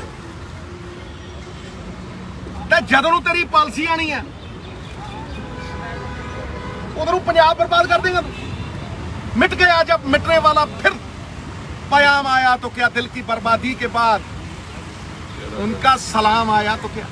ਕਾਂਗਰਸ ਲੀਡਰ ਅਸ਼ਵਨੀ ਸ਼ੇਖੜੀ ਨੇ ਕਾਂਗਰਸ ਦੇ ਸਾਬਕਾ ਪ੍ਰਧਾਨ ਨਵਜੋਤ ਸਿੰਘ ਸਿੱਧੂ ਦੀ ਹਮਾਇਤ ਕਰਦਿਆਂ ਕਿਹਾ ਕਿ ਸਿੱਧੂ ਸਾਹਿਬ ਲੋਕਾਂ ਦੀ ਗੱਲ ਕਰ ਰਹੇ ਨੇ, ਲੋਕਾਂ ਦੇ ਲਈ ਕੰਮ ਕਰਨਾ ਚਾਹੁੰਦੇ ਨੇ ਜਿਹੜੇ ਲੋਕ ਕਰਵਾਉਣਾ ਚਾਹੁੰਦੇ ਨੇ। ਹਾਲਾਂਕਿ ਉਹਨਾਂ ਨੇ ਇਹ ਵੀ ਕਿਹਾ ਕਿ ਅਮਰਿੰਦਰ ਸਿੰਘ ਰਾਜਾ ਵੜਿੰਗ ਸਾਡਾ ਭਰਾ ਹੈ ਤੇ ਅਸੀਂ ਉਸ ਨੂੰ ਸਪੋਰਟ ਕਰਦੇ ਹਾਂ। ਸੋ ਕਾਂਗਰਸ ਦੇ ਵਿੱਚ ਖਿੱਚੋਤਾਣ ਲਗਾਤਾਰ ਚੱਲ ਰਹੀ ਹੈ ਤੇ ਇਸੇ ਦਰਮਿਆਨ ਜਿਹੜੀ ਸਿੱਧੂ ਦੇ ਖਿਲਾਫ ਸ਼ਿਕਾਇਤ ਪਹੁੰਚੀ ਹੈ ਉਹਦਾ ਹਾਲੇ ਤੱਕ ਤਾਂ ਕੋਈ ਵੀ ਨਤੀਜਾ ਨਹੀਂ ਆਇਆ, ਕੋਈ ਅਪਡੇਟ ਨਹੀਂ ਆਈ, ਪਰ ਜਲਦ ਹੀ ਕੁਝ ਨਾ ਕੁਝ ਹੋ ਸਕਦਾ ਹੈ ਕਿਉਂਕਿ 5 ਮਈ ਨੂੰ ਪ੍ਰਸ਼ਾਂਤ ਕਿਸ਼ੋਰ ਵੀ ਪ੍ਰੈਸ ਕਾਨਫਰੰਸ ਕਰਕੇ ਆਪਣੀ ਨਵੀਂ ਪਾਰਟੀ ਦਾ ਐਲਾਨ ਕਰਨ ਜਾ ਰਹੇ ਨੇ। ਲੁਧਿਆਣਾ ਪੁਲਿਸ ਨੇ ਲੋਕ ਇਨਸਾਫ ਪਾਰਟੀ ਦੇ ਪ੍ਰਧਾਨ ਅਤੇ ਸਾਬਕਾ ਵਿਧਾਇਕ ਸਿਮਰਜੀਤ ਸਿੰਘ ਬੈਂਸ ਸਣੇ ਕੁੱਲ 7 ਲੋਕਾਂ ਨੂੰ ਭਗੌੜਾ ਕਰਾਰ ਦਿੱਤਾ ਹੈ। ਲੁਧਿਆਣਾ ਪੁਲਿਸ ਨੇ ਥਾਣੇ ਦੇ ਬਾਹਰ ਅਤੇ ਬੈਂਸ ਦੇ ਘਰ ਦੇ ਬਾਹਰ ਅਤੇ ਸ਼ਹਿਰ ਦੀਆਂ ਹੋਰ ਵੱਖ-ਵੱਖ ਥਾਵਾਂ ਤੇ ਪੋਸਟਰ ਚਿਪਕਾ ਦਿੱਤੇ ਨੇ ਤੇ ਲੋਕ ਇਨਸਾਫ ਪਾਰਟੀ ਦੇ ਪ੍ਰਧਾਨ ਨੂੰ ਬਲਾਤਕਾਰ ਦੇ ਮਾਮਲੇ ਵਿੱਚ ਕਈ ਵਾਰੀ ਸੰਮਨ ਭੇਜਿਆ ਗਿਆ। ਜਦੋਂ ਨਹੀਂ ਪੇਸ਼ ਹੋਏ ਤਾਂ ਆਖਿਰਕਾਰ ਪੁਲਿਸ ਨੇ ਭਗੌੜਾ ਕਰਾਰ ਦਿੱਤਾ ਹੈ। ਪੁਲਿਸ ਅਧਿਕਾਰੀਆਂ ਦੇ ਮੁਤਾਬਿਕ ਬੈਂਸ ਦੀ ਗ੍ਰਿਫਤਾਰੀ ਲਈ ਵੱਖ-ਵੱਖ ਥਾਵਾਂ ਤੇ ਛਾਪੇਮਾਰੀ ਕੀਤੀ ਜਾ ਰਹੀ ਹੈ। ਸਾਰੇ ਮੁਲਜ਼ਮਾਂ ਨੂੰ ਜਲਦ ਗ੍ਰਿਫਤਾਰ ਕੀਤਾ ਜਾਊਗਾ। ਪੁਲਿਸ ਨੇ ਪੋਸਟਰਾਂ ਦੇ ਉੱਤੇ ਇਹਨਾਂ ਦੇ ਬਾਰੇ ਜਾਣਕਾਰੀ ਦੇਣ ਦੇ ਲਈ ਪੁਲਿਸ ਅਧਿਕਾਰੀਆਂ ਦੇ ਨੰਬਰ ਵੀ ਜਾਰੀ ਕੀਤੇ ਨੇ। ਪਟਿਆਲਾ ਘਟਨਾ ਦੇ ਨਾਲ ਜੁੜੀਆਂ ਖਬਰਾਂ ਨੇ। ਮੁਲਜ਼ਮ ਹਰੀਸ਼ ਸਿੰਗਲਾ, ਮੁੱਖ ਮੁਲਜ਼ਮ ਜਿਸ ਨੂੰ ਕਿਹਾ ਜਾ ਸਕਦਾ ਹੈ, ਪੁਲਿਸ ਭਾਵੇਂ ਕਿਸੇ ਹੋਰ ਨੂੰ ਕਹਿੰਦੀ ਹੈ, ਹਰੀਸ਼ ਸਿੰਗਲਾ ਨੂੰ 14 ਦਿਨਾਂ ਦੀ ਨਿਆਇਕ ਹਿਰਾਸਤ ਦੇ ਵਿੱਚ ਭੇਜ ਦਿੱਤਾ ਗਿਆ ਹੈ। ਪਟਿਆਲਾ ਦੇ ਵਿੱਚ ਦੋ ਧਿਰਾਂ ਦੇ ਵਿਚਾਲੇ ਹੋਈ ਝੜਪ ਤੋਂ ਬਾਅਦ ਪਟਿਆਲਾ ਪੁਲਿਸ ਨੇ ਕੁੱਲ 9 ਮੁਲਜ਼ਮਾਂ ਨੂੰ ਇਸ ਘਟਨਾ ਦੇ ਵਿੱਚ ਗ੍ਰਿਫਤਾਰ ਕੀਤਾ ਹੈ। ਸਿੱਖ ਨੌਜਵਾਨ ਬਰਜਿੰਦਰ ਸਿੰਘ ਪਰਵਾਨਾ ਨੂੰ ਵੀ ਗ੍ਰਿਫਤਾਰ ਕੀਤਾ ਜਾ ਚੁੱਕਿਆ ਹੈ ਤੇ ਇਸ ਮਸਲੇ ਦੇ ਵਿੱਚ, ਇਸ ਘਟਨਾ ਦੇ ਵਿੱਚ ਸਭ ਤੋਂ ਪਹਿਲੀ ਸਿੰਗਲੇ ਦੀ ਗ੍ਰਿਫਤਾਰੀ ਸੀ ਜਿਸ ਨੂੰ ਦੂਜੀ ਵਾਰੀ ਅਦਾਲਤ ਵਿੱਚ ਪੇਸ਼ ਕੀਤਾ ਗਿਆ ਸੀ। ਪਹਿਲਾਂ ਉਸ ਦਾ ਪੁਲਿਸ ਰਿਮਾਂਡ ਪੁਲਿਸ ਨੂੰ ਮਿਲਿਆ ਸੀ। ਕਾਂਗਰਸ ਪ੍ਰਧਾਨ ਅਮਰਿੰਦਰ ਸਿੰਘ ਰਾਜਾ ਵੜਿੰਗ ਨੇ ਪਟਿਆਲੇ ਵਾਲੀ ਸਾਰੀ ਘਟਨਾ ਨੂੰ ਸਰਕਾਰ ਦੀ ਨਾਕਾਮੀ ਦੱਸਿਆ ਹੈ। ਅਮਰਿੰਦਰ ਸਿੰਘ ਰਾਜਾ ਵੜਿੰਗ ਇਸ ਸਭ ਦੇ ਦਰਮਿਆਨ ਪਟਿਆਲੇ ਪਹੁੰਚੇ। ਪਟਿਆਲੇ ਦੇ ਕਾਲੀ ਮਾਤਾ ਮੰਦਿਰ ਵੀ ਗਏ, ਇਤਿਹਾਸਿਕ ਗੁਰਦੁਆਰਾ ਦੁੱਖ ਨਿਵਾਰਨ ਸਾਹਿਬ ਵੀ ਗਏ ਅਤੇ ਰੋਡੇ ਸ਼ਾਹ ਦਰਬਾਰ ਦੇ ਵਿੱਚ ਵੀ ਉਹਨਾਂ ਨੇ ਮੱਥਾ ਟੇਕਿਆ। ਜਦਕਿ ਦੂਸਰੇ ਪਾਸੇ ਜਿਹੜੇ ਮੁੱਖ ਮੰਤਰੀ ਭਗਵੰਤ ਸਿੰਘ ਮਾਨ ਉਹ ਕਹਿੰਦੇ, ਆਪਾਂ ਸੁਣੇ ਨੇ ਮਲੇਰਕੋਟਲਾ ਦੇ ਵਿੱਚ ਕਹਿੰਦੇ ਸੀ ਕਿ ਨਫ਼ਰਤ ਵਾਲੀ ਸਿਆਸਤ ਅਸੀਂ ਹੋਣ ਨਹੀਂ ਦੇਵਾਂਗੇ। ਖੈਰ, ਅਮਰਿੰਦਰ ਸਿੰਘ ਰਾਜਾ ਵੜਿੰਗ ਦੀ ਅਗਵਾਈ ਦੇ ਵਿੱਚ ਪਟਿਆਲੇ 'ਚ ਹੋਈ ਹਿੰਸਾ ਦੇ ਮੁੱਦੇ ਤੇ ਪੰਜਾਬ ਕਾਂਗਰਸ ਦਾ ਵਫਦ ਰਾਜਪਾਲ ਬਨਵਾਰੀ ਲਾਲ ਪੁਰੋਹਿਤ ਨੂੰ ਮਿਲਣ ਵੀ ਪਹੁੰਚਿਆ। ਇਸ ਮੌਕੇ ਉਹਨਾਂ ਦੇ ਨਾਲ ਪੰਜਾਬ ਵਿਧਾਨ ਸਭਾ 'ਚ ਵਿਰੋਧੀ ਧਿਰ ਦੇ ਲੀਡਰ ਪ੍ਰਤਾਪ ਸਿੰਘ ਬਾਜਵਾ ਵੀ ਮੌਜੂਦ ਸਨ। ਔਰ ਗਵਰਨਰ ਸਾਹਿਬ ਨੇ ਸਾਨੂੰ ਇਹ ਵਿਸ਼ਵਾਸ ਦਿਵਾਇਆ ਹੈ। ਉਹਨਾਂ ਨੇ ਕਿਹਾ ਤੁਹਾਡਾ ਵੈਲ ਡਰਾਫਟਡ ਹੈ ਆਹ ਨੋਟ MOU ਤੇ ਕਨਸਟੀਟਿਊਸ਼ਨ ਦੀ ਰਾਖੀ ਕਰਨਾ ਮੇਰਾ ਕਰਤੱਵ ਔਰ ਫਰਜ਼ ਹੈ। ਮੈਂ ਸਰਕਾਰ ਦੇ ਕਿਸੇ ਕੰਮ 'ਚ ਦਖਲਅੰਦਾਜ਼ੀ ਨਹੀਂ ਕਰਦਾ ਅਨਨੈਸੈਸਰਲੀ, ਲੇਕਿਨ ਕਨਸਟੀਟਿਊਸ਼ਨ ਦੀ ਰਾਖੀ ਕਰਨਾ ਮੇਰਾ ਫਰਜ਼ ਹੈ ਔਰ ਮੈਂ ਇਹਨੂੰ ਪੜ੍ਹ ਕੇ ਇਹਦੇ ਤੇ ਜ਼ਰੂਰ ਕੋਈ ਨਾ ਕੋਈ ਐਕਸ਼ਨ ਜ਼ਰੂਰ ਕਰਾਂਗਾ। ਪੰਜਾਬ ਦੇ ਮੁੱਖ ਮੰਤਰੀ ਭਗਵੰਤ ਸਿੰਘ ਮਾਨ ਸੰਗਰੂਰ ਜ਼ਿਲ੍ਹੇ ਦੇ ਵਿੱਚ ਆਪਣੇ ਪਿੰਡ ਸਤੌਜ ਵੀ ਪਹੁੰਚੇ। ਇੱਥੇ ਉਹਨਾਂ ਨੇ ਕਿਸਾਨਾਂ ਦੇ ਨਾਲ ਖਾਸ ਗੱਲਬਾਤ ਕੀਤੀ। ਐਗਰੀਕਲਚਰ ਯੂਨੀਵਰਸਿਟੀ ਤੋਂ ਬਿਨਾਂ ਰეკਮੈਂਡ ਕੀਤੇ ਬਿਨਾਂ ਕਿਤੋਂ ਬੀ ਨਹੀਂ ਖਰੀਦਣਾ, ਕਿਸੇ ਚਾਚੇ ਤਾਏ ਦੇ ਫੁੱਫੜ ਦੇ ਮਾਮੇ ਦੇ ਕਹਿਣ ਤੇ ਬੀ ਨਹੀਂ ਖਰੀਦਣਾ। ਮੁੜ ਕੇ ਆਪਾਂ ਪਛਤਾਈ ਜਾਂਦੇ ਰਹਿੰਦੇ ਆ, ਠੀਕ ਹੈ ਨਾ, ਫਿਰ ਮੁਆਵਜ਼ਾ ਮੰਗਣ ਆ ਜਾਂਦੇ ਆਉਣਾ ਪੈਂਦਾ। ਇਸ ਕਰਕੇ ਮੈਂ ਕਹਿਣਾ ਚਾਹਣਾ ਤੁਹਾਨੂੰ, ਤੁਹਾਡੇ ਮੁਤਾਬਕ ਚੱਲਾਂਗੇ। ਯੂਨੀਅਨਾਂ ਨੂੰ ਵੀ ਸਾਥ ਨਾਲ ਲੈ ਕੇ ਚੱਲਦੇ ਆ। ਉਹਨਾਂ ਕੋਲੇ ਵੀ ਤਜਰਬੇ ਨੇ, ਉਹਨਾਂ ਕੋਲੇ ਬਹੁਤ ਵੱਡੇ ਵਧੀਆ ਆਈਡੀਏ ਨੇ, ਉਹ ਵੀ ਅਸੀਂ ਲਾਗੂ ਕਰਾਂਗੇ। ਤੁਹਾਡੇ ਨਾਲ ਆ, ਤੁਹਾਡੇ ਵਰਗੇ ਆ, ਐਂ ਰਹਾਂਗੇ। ਸ਼੍ਰੋਮਣੀ ਅਕਾਲੀ ਦਲ ਨੇ ਵੀ ਬੰਦੀ ਸਿੰਘਾਂ ਦੀ ਰਿਹਾਈ ਸਮੇਤ ਪੰਜਾਬ ਦੇ ਵੱਖ-ਵੱਖ ਮਸਲਿਆਂ ਤੇ ਕੋਰ ਕਮੇਟੀ ਦੀ ਬੈਠਕ ਕੀਤੀ ਅਤੇ ਬੰਦੀ ਸਿੰਘਾਂ ਦੀ ਰਿਹਾਈ ਦੀ ਮੰਗ ਕੀਤੀ ਹੈ। ਪੰਜਾਬ ਦੇ ਸਾਬਕਾ ਮੁੱਖ ਮੰਤਰੀ ਬੇਅੰਤ ਸਿੰਘ ਦੇ ਕਤਲ ਕੇਸ ਦੇ ਵਿੱਚ ਬਲਵੰਤ ਸਿੰਘ ਰਾਜੋਆਣਾ ਪਿਛਲੇ 26 ਸਾਲਾਂ ਤੋਂ ਜੇਲ੍ਹ ਦੇ ਵਿੱਚ ਬੰਦ ਨੇ। ਪਿਛਲੇ ਦਿਨੀ ਇੱਕ ਦਿਨ ਪਹਿਲਾਂ ਹੀ ਸੁਪਰੀਮ ਕੋਰਟ ਨੇ ਕੇਂਦਰ ਸਰਕਾਰ ਨੂੰ ਝਾੜ ਪਾਉਂਦਿਆਂ ਇਹ ਵੀ ਕਿਹਾ ਹੈ ਕਿ ਬਲਵੰਤ ਸਿੰਘ ਰਾਜੋਆਣਾ ਦੀ ਉਮਰ ਕੈਦ, ਬਲਵੰਤ ਸਿੰਘ ਰਾਜੋਆਣਾ ਦੀ ਜਿਹੜੀ ਫਾਂਸੀ ਦੀ ਸਜ਼ਾ ਹੈ ਉਸ ਨੂੰ ਉਮਰ ਕੈਦ ਵਿੱਚ ਤਬਦੀਲ ਕਰਨ ਦੇ ਲਈ 2 ਮਹੀਨਿਆਂ ਦੇ ਵਿੱਚ ਕੋਈ ਫੈਸਲਾ ਲਿਆ ਜਾਵੇ। ਤੇ ਪੂਰੀ ਜਿਹੜੀ ਅਦਾਲਤੀ ਕਾਰਵਾਈ ਹੋਈ ਹੈ ਉਸ ਬਾਰੇ ਅਸੀਂ ਤੁਹਾਨੂੰ ਮੰਗਲਵਾਰ ਤੜਕੇ ਇੱਕ ਖਾਸ ਖਬਰ ਦੱਸੀ ਸੀ ਜਿਸ ਦੇ ਵਿੱਚ ਸਾਰੀ ਜਾਣਕਾਰੀ ਦਿੱਤੀ ਗਈ ਹੈ ਕਿ ਕਿਵੇਂ ਕੇਂਦਰ ਸਰਕਾਰ ਦੇ ਵਕੀਲ ਨੇ ਜਵਾਬ ਦਿੱਤੇ ਅਤੇ ਕਿਵੇਂ ਜਿਹੜੀ ਸੁਪਰੀਮ ਕੋਰਟ ਹੈ ਉਸਨੇ ਤਿੱਖੇ ਸਵਾਲ ਕੇਂਦਰ ਸਰਕਾਰ ਦੇ ਵਕੀਲਾਂ ਨੂੰ ਕੀਤੇ। ਖੈਰ, ਸ਼੍ਰੋਮਣੀ ਅਕਾਲੀ ਦਲ ਨੇ ਮੁੜ ਰਾਜੋਆਣਾ ਦੀ ਰਿਹਾਈ ਦੀ ਮੰਗ ਕੀਤੀ ਹੈ।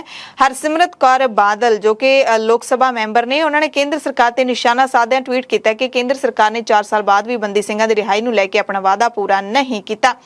ਹਰਸਿਮਰਤ ਕੌਰ ਬਾਦਲ ਨੇ ਕੇਂਦਰ ਨੂੰ ਅਪੀਲ ਕੀਤੀ ਹੈ ਕਿ ਸਿੱਖ ਭਾਵਨਾ ਨਾਲ ਖਿਲਵਾੜ ਨਾ ਕਰਕੇ ਬਿਨਾਂ ਕਿਸੇ ਦੇਰੀ ਦੇ ਆਪਣੀ ਵਚਨਬੱਧਤਾ ਤੇ ਸਰਕਾਰ ਖਰੀ ਉਤਰੇ। ਸਰਕਾਰ ਨੇ ਜਦੋਂ ਗੁਰੂ ਨਾਨਕ ਸਾਹਿਬ ਪਾਤਸ਼ਾਹ ਦਾ 550 ਸਾਲਾ ਪ੍ਰਕਾਸ਼ ਪੁਰਬ ਮਨਾਇਆ ਸੀ, ਉਸ ਵੇਲੇ ਸਰਕਾਰ ਨੇ ਐਲਾਨ ਕੀਤਾ ਸੀ ਕਿ ਪ੍ਰਕਾਸ਼ ਪੁਰਬ ਮੌਕੇ ਸਾਰੇ ਬੰਦੀ ਸਿੰਘਾਂ ਦੀ ਰਿਹਾਈ ਕੀਤੀ ਜਾਵੇਗੀ, ਪਰ ਨਹੀਂ ਕੀਤੀ ਗਈ। ਜਦਕਿ ਇਸ ਦਾ ਵਿਰੋਧ ਕਾਂਗਰਸ ਦੇ ਐਮਪੀ ਰਵਨੀਤ ਸਿੰਘ ਬਿੱਟੂ ਨੇ ਕੀਤਾ ਹੈ। ਉਹਨਾਂ ਨੇ ਸ਼੍ਰੋਮਣੀ ਅਕਾਲੀ ਦਲ ਅਤੇ ਆਮ ਆਦਮੀ ਪਾਰਟੀ ਦੀ ਸਰਕਾਰ ਤੇ ਤਿੱਖਾ ਹਮਲਾ ਕੀਤਾ ਹੈ। ਕਹਿੰਦੇ ਅਕਾਲੀ ਦਲ ਦੇ ਵੱਲੋਂ ਪੰਜਾਬ ਦਾ ਮਾਹੌਲ ਮੁੜ ਖਰਾਬ ਕਰਨ ਦੀ ਕੋਸ਼ਿਸ਼ ਕੀਤੀ ਜਾ ਰਹੀ ਹੈ। ਬਿੱਟੂ ਨੇ ਦਾਅਵਾ ਕੀਤਾ ਕਿ ਰਾਜੋਆਣਾ ਦੇ ਬਾਹਰ ਆਉਣ ਨਾਲ ਪੰਜਾਬ ਦਾ ਮਾਹੌਲ ਮੁੜ ਖਰਾਬ ਹੋ ਜਾਊਗਾ। ਕਾਂਗਰਸ ਵਿਧਾਇਕ ਸੁਖਪਾਲ ਸਿੰਘ ਖਹਿਰਾ ਨੇ ਪੰਜਾਬ ਸਰਕਾਰ ਦੇ ਇੱਕ ਦਿਨ ਪਹਿਲਾਂ ਕੀਤੇ ਐਲਾਨਾਂ ਦੇ ਵਿੱਚ ਰਾਸ਼ਨ ਸਕੀਮ ਨੂੰ ਹਰੀ ਝੰਡੀ ਦੇਣ ਤੇ ਸਵਾਲ ਚੁੱਕੇ ਨੇ। ਖਹਿਰਾ ਨੇ ਕਿਹਾ ਕਿ ਅਕਤੂਬਰ ਮਹੀਨੇ ਤੋਂ ਸਰਕਾਰ ਰਾਸ਼ਨ ਸਕੀਮ ਦੇ ਵਿੱਚ ਆਟੇ ਨੂੰ ਵੀ ਸ਼ਾਮਲ ਕਰ ਰਹੀ ਹੈ, ਜਿਸ ਨਾਲ ਸਰਕਾਰੀ ਖਜ਼ਾਨੇ ਤੇ ਵਾਧੂ ਬੋਝ ਪਵੇਗਾ। ਉਹਨਾਂ ਦਾਅਵਾ ਕੀਤਾ ਕਿ ਰਾਸ਼ਨ ਦੀ ਸਕੀਮ ਦਾ ਲਾਭ ਲੈਣ ਵਾਲਿਆਂ ਨੇ ਕਦੇ ਵੀ ਸਰਕਾਰ ਤੋਂ ਆਟੇ ਦੀ ਮੰਗ ਨਹੀਂ ਕੀਤੀ। ਪੰਜਾਬ ਸਰਕਾਰ ਤੇ ਵਰਦਿਆਂ ਖਹਿਰਾ ਨੇ ਕਿਹਾ ਹੈ ਕਿ ਇਸ ਸਕੀਮ ਤੇ ਸਾਲਾਨਾ 670 ਕਰੋੜ ਦਾ ਬੋਝ ਸਰਕਾਰੀ ਖਜ਼ਾਨੇ ਤੇ ਪਊਗਾ। 7000 ਕਰੋੜ ਦਾ ਕਰਜ਼ਾ ਤਾਂ ਪਹਿਲਾਂ ਹੀ ਮਾਨ ਸਰਕਾਰ ਨੇ ਸੂਬੇ ਵਿੱਚ ਆਪਣੀ ਸਰਕਾਰ ਬਣਨ ਤੋਂ ਬਾਅਦ ਹੁਣ ਤੱਕ ਚੁੱਕ ਵੀ ਲਿਆ ਹੈ, ਹਾਲੇ 2 ਮਹੀਨੇ ਵੀ ਨਹੀਂ ਹੋਏ। ਇਹ ਜਿਹੜਾ ਮੈਂ ਅੱਜ ਤੁਹਾਡੇ ਨਾਲ ਲਾਈਵ ਕਰਨ ਕੀਤਾ, ਇਹ ਮਸਲਾ ਛੋਟਾ ਨਹੀਂਗਾ ਮੇਰੇ ਵੀਰੋ, ਸਤਿਕਾਰਯੋਗ ਭੈਣੋ ਤੇ ਭਰਾਓ। 670 ਕਰੋੜ ਰੁਪਇਆ ਸਾਲ ਦਾ ਖਰਚਣ ਜਾ ਰਹੀ ਆਮ ਆਦਮੀ ਪਾਰਟੀ ਸਰਕਾਰ, ਜਦ ਕਿ 3 ਲੱਖ ਕਰੋੜ ਦਾ ਆਲਰੇਡੀ ਇਹਦੇ ਤੇ ਕਰਜ਼ਾ ਵਾ। ਔਰ ਤੁਹਾਨੂੰ ਸਭ ਨੂੰ ਪਤਾ ਕੁਝ ਦਿਨ ਪਹਿਲਾਂ ਅਰਵਿੰਦ ਕੇਜਰੀਵਾਲ ਅਤੇ ਭਗਵੰਤ ਮਾਨ ਨੇ ਪੰਜਾਬ ਲਈ 7000 ਕਰੋੜ ਦਾ ਕਰਜ਼ਾ ਹੁਣੇ ਚੱਕਿਆ ਵਾ। ਸਰਕਾਰ ਬਣਨ ਤੋਂ ਬਾਅਦ 7000 ਕਰੋੜ ਰੁਪਇਆ ਕਰਜ਼ਾ ਬੰਦਾ ਉਦੋਂ ਹੀ ਲੈਂਦਾ ਨੇ ਜਦੋਂ ਉਹਦੇ ਕੋਲ ਆਪਣੇ ਘਰ ਪੈਸੇ ਨਹੀਂ ਹੁੰਦੇ। ਇਹਦਾ ਮਤਲਬ 670 ਕਰੋੜ ਰੁਪਇਆ ਅਦਾ ਕਰਨ ਵਾਸਤੇ ਵੀ ਇਸ 7000 ਕਰੋੜ ਰੁਪਏ ਦੇ ਕਰਜ਼ੇ ਦੇ ਵਿੱਚੋਂ ਪੈਸੇ ਦੇਣਗੇ, ਮਤਲਬ ਹੋਰ ਕਰਜ਼ਾ ਚੱਕਣਗੇ। ਔਰ ਕਰਜ਼ਾ ਉਸ ਲਈ ਚੱਕ ਰਹੇ ਨੇ ਜਿਹੜੀ ਚੀਜ਼ ਕਿਸੇ ਨੇ ਮੰਗੀ ਨਹੀਂਗੀ। ਆਮ ਆਦਮੀ ਪਾਰਟੀ ਦੇ ਸਾਬਕਾ ਵਿਧਾਇਕ ਅਤੇ ਸੀਨੀਅਰ ਵਕੀਲ ਐਚ.ਐਸ. ਫੂਲਕਾ ਨੇ ਵੀ ਪੰਜਾਬ ਦੀ ਹੋਂਦ ਦੀ ਗੱਲ ਕੀਤੀ ਹੈ। ਪੰਜਾਬ ਦੀ ਹੋਂਦ, ਪੰਜਾਬ ਦੀ ਜ਼ਮੀਨ ਬਚਾਉਣ ਦਾ ਚੰਡੀਗੜ੍ਹ ਆ ਕੇ ਫੂਲਕਾ ਨੇ ਮੁੱਦਾ ਚੁੱਕਿਆ ਹੈ। ਫੂਲਕਾ ਨੇ ਦਾਅਵਾ ਕੀਤਾ ਕਿ ਖੇਤੀ ਮਾਹਿਰਾਂ ਦੇ ਮੁਤਾਬਿਕ ਜੇ ਅਸੀਂ ਆਪਣੀ ਖੇਤੀ ਇਸੇ ਤਰੀਕੇ ਦੇ ਨਾਲ ਕਰਦੇ ਰਹੇ ਜਿਵੇਂ ਹੁਣ ਕਰ ਰਹੇ ਹਾਂ ਤੇ ਜੇ ਕੋਈ ਬਦਲਾਅ ਨਾ ਲਿਆਂਦਾ ਤਾਂ ਆਉਂਦੇ 25 ਸਾਲਾਂ ਦੇ ਵਿੱਚ ਪੰਜਾਬ ਦੀ ਜ਼ਮੀਨ ਦਾ ਪਾਣੀ ਖਤਮ ਹੋ ਜਾਏਗਾ ਤੇ ਜ਼ਮੀਨਾਂ ਬੰਜਰ ਹੋ ਜਾਣਗੀਆਂ। ਹਾਲੇ ਵੀ ਵਕਤ ਹੈ ਕਿ ਅਸੀਂ ਇਸ ਮੌਕੇ ਨੂੰ ਸਾਂਭ ਲਈਏ। ਇਸ ਮੌਕੇ ਫੂਲਕਾ ਨੇ ਕਿਸਾਨਾਂ ਨੂੰ ਮੇਰੀ ਜ਼ਮੀਨ ਮੇਰੀ ਜ਼ਿੰਮੇਵਾਰੀ ਦਾ ਹੋਕਾ ਦਿੱਤਾ। ਉਹਨਾਂ ਨੇ ਕਿਹਾ ਕਿ ਜ਼ਮੀਨ ਸਾਡੀ ਹੈ, ਇਸ ਨੂੰ ਬਚਾਉਣਾ ਵੀ ਅਸੀਂ ਹੀ ਹੈ। ਉਹਨਾਂ ਕਿਹਾ ਕਿ ਜੇ ਕੋਈ ਸਰਕਾਰ ਆ ਕੇ ਮਦਦ ਦਿੰਦੀ ਹੈ ਤਾਂ ਠੀਕ ਹੈ, ਨਹੀਂ ਤਾਂ ਕਿਸਾਨਾਂ ਨੂੰ ਆਪ ਹੰਬਲਾ ਮਾਰਨਾ ਚਾਹੀਦਾ ਹੈ। ਉਹਨਾਂ ਨੇ ਝੋਨੇ ਦੀ ਸਿੱਧੀ ਬਿਜਾਈ ਕਰਨ ਦੀ ਕਿਸਾਨਾਂ ਨੂੰ ਅਪੀਲ ਕੀਤੀ ਹੈ, ਸੁਨੇਹਾ ਦਿੱਤਾ ਹੈ ਕਿ ਇਹ ਜਿਹੜੇ ਜ਼ਮੀਨਾਂ ਦੇ ਮਾਲਕ ਨੇ ਉਹਨਾਂ ਨੇ ਆਪਣੀ ਜ਼ਮੀਨ ਨੂੰ ਬਚਾਉਣ ਲਈ ਜੇਕਰ ਅਸੀਂ ਆਪਣੀ ਜ਼ਮੀਨ ਦੀ ਉਪਜਾਊ ਸ਼ਕਤੀ ਨੂੰ ਨਾ ਬਚਾਇਆ ਤਾਂ ਹੋਰ 10 ਸਾਲ ਤੋਂ ਬਾਅਦ ਇਹ ਠੇਕਾ ਤੁਹਾਨੂੰ ਅੱਧਾ ਵੀ ਨਹੀਂ ਮਿਲਣਾ। ਇਹ ਇਨਵੈਸਟਮੈਂਟ ਆ, ਇਹ ਦਾਨ ਨਹੀਂ ਹੈ, ਇਹ ਇਨਵੈਸਟਮੈਂਟ ਆ। ਆਪਣੀ ਜ਼ਮੀਨ ਨੂੰ ਬਚਾਉਣ ਵਾਸਤੇ ਤੁਸੀਂ ਇਨਵੈਸਟ ਕਰ ਰਹੇ ਹੋ ਤਾਂ ਕਿ ਇਹਦੀ ਉਪਜਾਊ ਸ਼ਕਤੀ ਰਹੇ। ਉਪਜਾਊ ਸ਼ਕਤੀ ਰਹੇਗੀ ਤਾਂ ਤੁਹਾਨੂੰ ਕੱਲ੍ਹ ਨੂੰ ਠੇਕਾ ਮਿਲੇਗਾ, ਨਹੀਂ ਤਾਂ ਤੁਹਾਡੀ ਉਹ ਅੱਧਾ ਵੀ ਨਹੀਂ ਤੁਹਾਨੂੰ 10 ਸਾਲਾਂ ਤੱਕ ਠੇਕਾ ਮਿਲਣਾ। ਤੇ ਇਹ ਇਸ ਕਰਕੇ ਬਹੁਤ ਜ਼ਰੂਰੀ ਆ ਕਿ ਸਾਰੇ ਇਹ ਚੀਜ਼ ਸਮਝਣ। ਇਹ ਕਿਸੇ ਦੀ ਮਦਦ ਨਹੀਂ, ਕਿਸੇ ਦੇ ਵਾਸਤੇ ਨਹੀਂ ਕਰ ਰਹੇ, ਆਪਣੇ ਵਾਸਤੇ, ਆਪਣੀ ਜ਼ਮੀਨ ਬਚਾਉਣ ਵਾਸਤੇ। ਤੇ ਜਿਨ੍ਹਾਂ ਦੀ ਜ਼ਮੀਨ ਨਹੀਂ ਹੈ ਉਹ ਮੇਰੇ ਵੀਰ ਭੈਣ ਆਪਣੇ ਪਿੰਡ ਨੂੰ ਬਚਾਉਣ ਵਾਸਤੇ ਇਹ ਚੀਜ਼ ਬਹੁਤ ਜ਼ਰੂਰੀ ਆ। ਬਾਬੇ ਜੀ ਜਿਨ੍ਹਾਂ ਤੇ ਮੇਰਾ ਉਹਨਾਂ ਵਾਸਤੇ $50 ਜਾਂ 3500 ਰੁਪਇਆ ਏਕੜ ਦਾ ਦੇਣਾ ਸਾਲ ਦੇ ਵਿੱਚ ਕੋਈ ਵੱਡੀ ਗੱਲ ਨਹੀਂ। ਪੰਜਾਬ ਦੇ ਵਿੱਚ ਬਿਜਲੀ ਸੰਕਟ ਦੀ ਜੇ ਗੱਲ ਕਰ ਲਈਏ ਤਾਂ ਬਿਜਲੀ ਸੰਕਟ ਮੁੱਕਣ ਦੀ ਥਾਂ ਵੱਧਦਾ ਹੀ ਜਾ ਰਿਹਾ ਹੈ, ਕਿਉਂਕਿ Shri Guru Gobind Singh super thermal plant Rupnagar ਦਾ ਯੂਨਿਟ ਨੰਬਰ 5 ਹੁਣ ਤਕਨੀਕੀ ਨੁਕਸ ਦੇ ਕਾਰਨ ਬੰਦ ਹੋ ਗਿਆ। ਇਸ ਯੂਨਿਟ ਨੂੰ ਚਾਲੂ ਕਰਨ ਦੇ ਲਈ ਕਰੀਬ 4 ਦਿਨ ਲੱਗਣਗੇ। ਬਿਜਲੀ ਉਤਪਾਦਨ ਇੱਥੇ ਇੱਕ ਯੂਨਿਟ ਤਾਂ ਬੰਦ ਹੋ ਚੁੱਕਿਆ ਹੈ। ਬਿਜਲੀ ਕੱਟਾਂ ਤੋਂ ਹਾਲੇ ਕੋਈ ਰਾਹਤ ਨਹੀਂ ਮਿਲਣ ਵਾਲੀ। ਹਾਲਾਂਕਿ ਪੰਜਾਬ ਦੇ ਬਿਜਲੀ ਮੰਤਰੀ ਲਗਾਤਾਰ ਇਹੀ ਬਿਆਨ ਦੇ ਰਹੇ ਨੇ ਕਿ ਇਸ ਸੰਕਟ ਦੇ ਨਾਲ ਅਸੀਂ ਛੇਤੀ ਸੁਲਝ ਲਵਾਂਗੇ। ਇਹ ਨਾ ਹੋਵੇ ਕਿ ਸੰਕਟ ਨਾਲ ਸੁਲਝਦੇ ਇੰਨੀ ਦੇਰ ਹੋ ਜਾਵੇ ਕਿ ਗਰਮੀ ਦਾ ਮੌਸਮ ਲੰਘ ਜਾਵੇ, ਝੋਨੇ ਦਾ ਸੀਜ਼ਨ ਵੀ ਲੰਘ ਜਾਵੇ ਤੇ ਸਰਦੀਆਂ ਆ ਜਾਣ, ਲੋਕਾਂ ਨੂੰ ਬਿਜਲੀ ਦੀ ਇੰਨੀ ਲੋੜ ਨਾ ਰਹੇ।